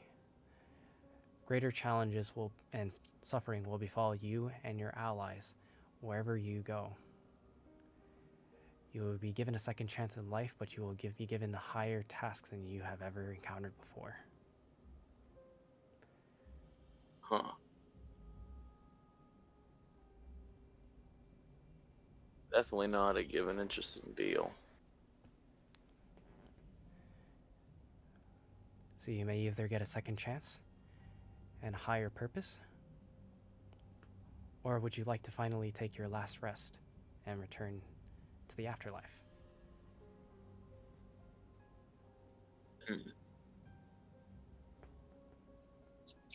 Well, I ain't much had no higher purpose besides money. And just getting by. I wasn't gonna go back home. Jacoby, have you ever craved for more? Oh, every day.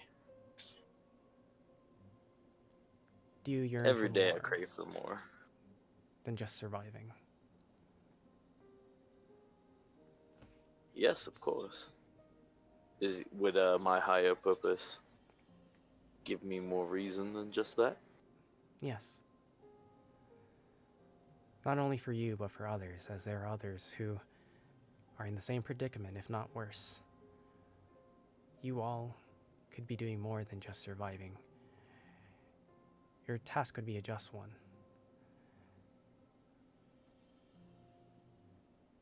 Not only would you be giving hope to yourself, more than just survival to yourself, but those around you.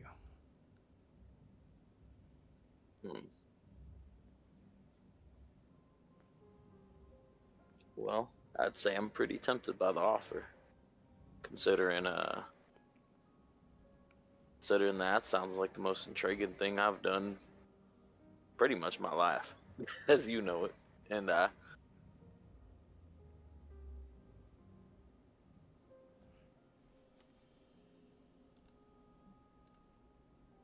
so what the hell? I accept. All right. And so, it shall be done. Come with me. And it seems like hexagonal discs just appear underneath her feet, keeping her off the ground as she takes one step after another, making her way, and she turns around. She seems quite elegant and poised in her movements as she looks over her shoulder. Are you coming? Can I actually check to see if I still have my cigars? If you still have what? If I still have any cigars? I doubt it, but I was just wondering, like, as just a habit. She looks over at you like a knowing look, and she's like, here. And she snaps her finger, and you feel as your mouth expands as the cigar begins to manifest itself in your mouth, perfectly placed. And then she snaps again, and it is lit. One for the road. Thank you. Now I'm ready. You know, owing you this favor, I won't. You're turning into someone I wouldn't mind being indentured to. Thank you. A most gracious one you are. That's quite surprising. Well then, I will come to you with your task. In 3 days. I will come to you in a dream. Please be safe until then. You will not get another chance. You got it. Okay. I'll do my best. And she gestures you over towards the disc mounted against a what seems like to be an island turned up on its side 90 degrees. And you can see now that as you get closer, the mirror is not really a mirror. It's like this strange shimmering field, and you can see this vast astral sea before you of planets and shapes and configurations of objects you've never seen before in your entire life.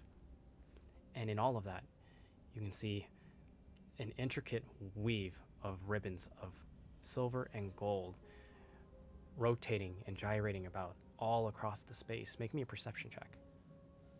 Okay. Let me get back to my dice.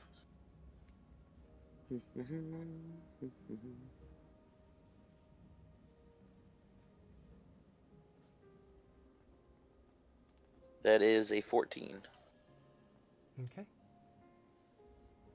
And is so with that. With your perception of 14, you can see as you look closely, these ribbons you see strewn about that are floating through the air. There are little tiny images. Imagine like camera film with images placed on them. It's like that. It's engraved into each and every single one of these ribbons that fly through the air. Okay. These are the choices. You will be picking one at random. Reach your hand out and grab the one you feel drawn to. Do you grab at the ribbons?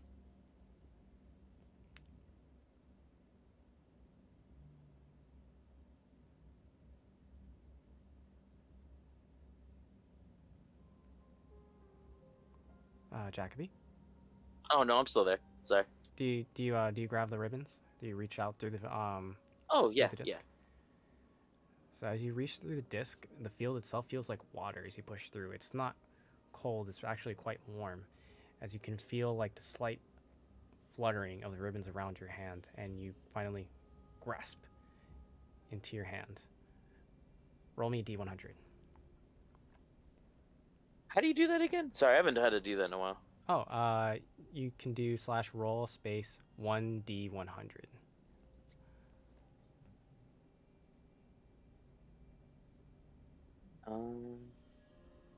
Dash roll space D100. Mhm. Oh, on the roll 20. Yeah, on the roll 20. All right, let me. I could also roll it for you too if you'd like. Yeah, you can just do that. Okay. This thing on my phone's weird. Oh my god. What? Huh. Good? Oh my god, or bad? Oh my god. You'll see. Oh god. As you walk over to the field and you reach for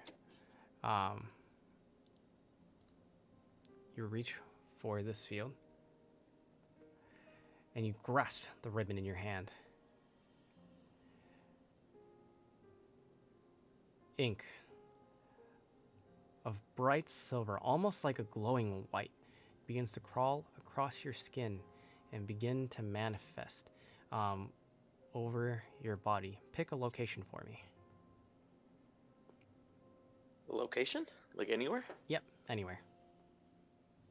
Oh shoot.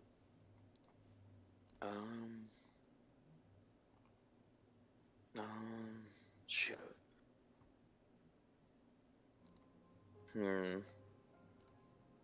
I kind of want to make it random. If there's any way to do that. Yep. Go ahead and roll me a d20. Okay. D20. That is a 7.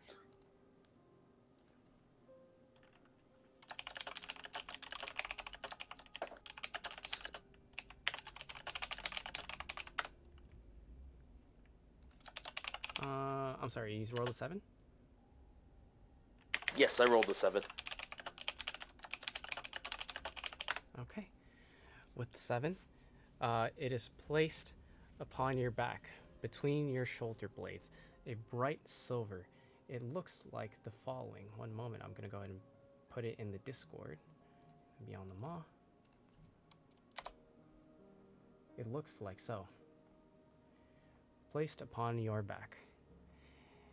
And the light begins to grow bright. Even though it's being emitted from behind you, it expands around your shoulders and to your front. The entire space around you begins to glow stark white.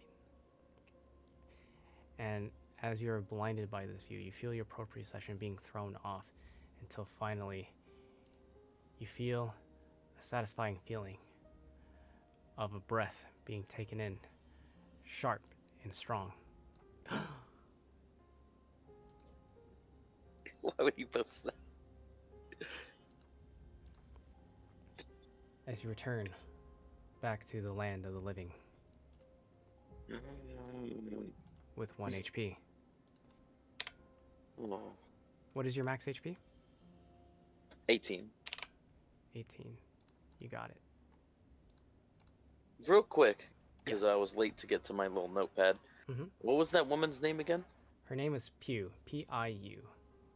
P-I-U. Yeah. Okay. All right, and I'm going to move you back to Beyond the Maw.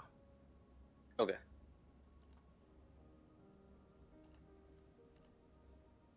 All right.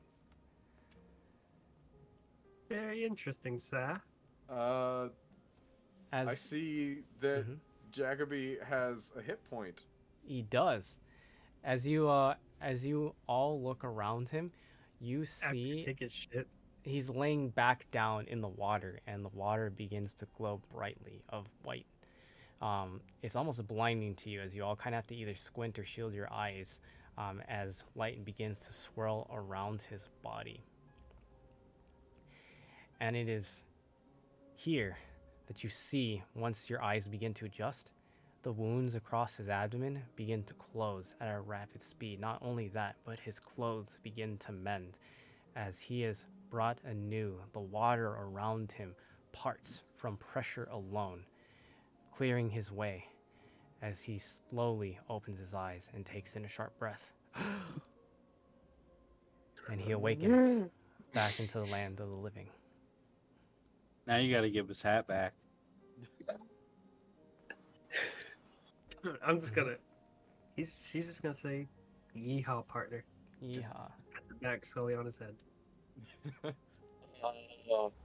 I'm like, I just start rubbing my chest.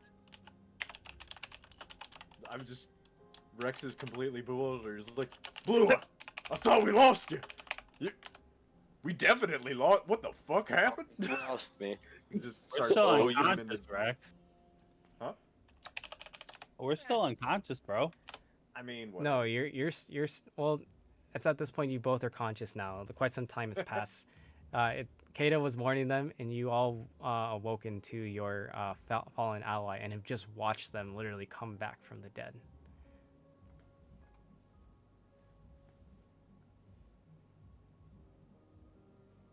Good to have you back. Who am I mourning? Well, I don't know. Oh, never mind. You weren't mourning him. You were actually looting him.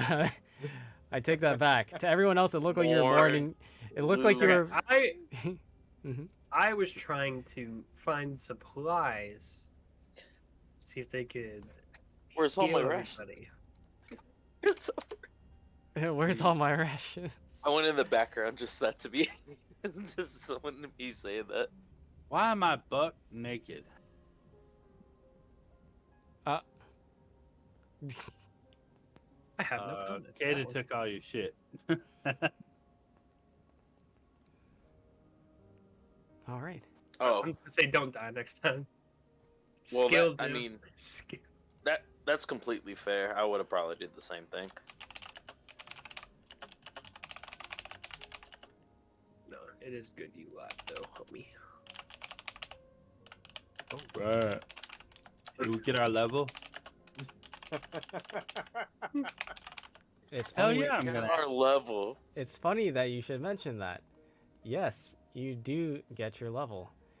As Oh my god. congratulations, everyone. You all level up.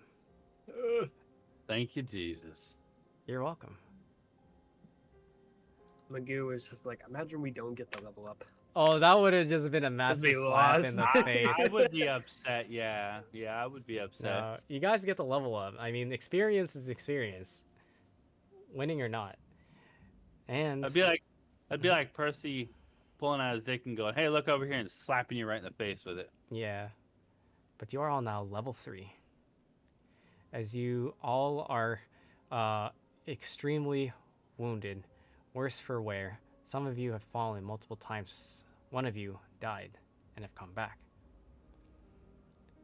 And in all of this, you can still hear the faint sound of do, do, do, do.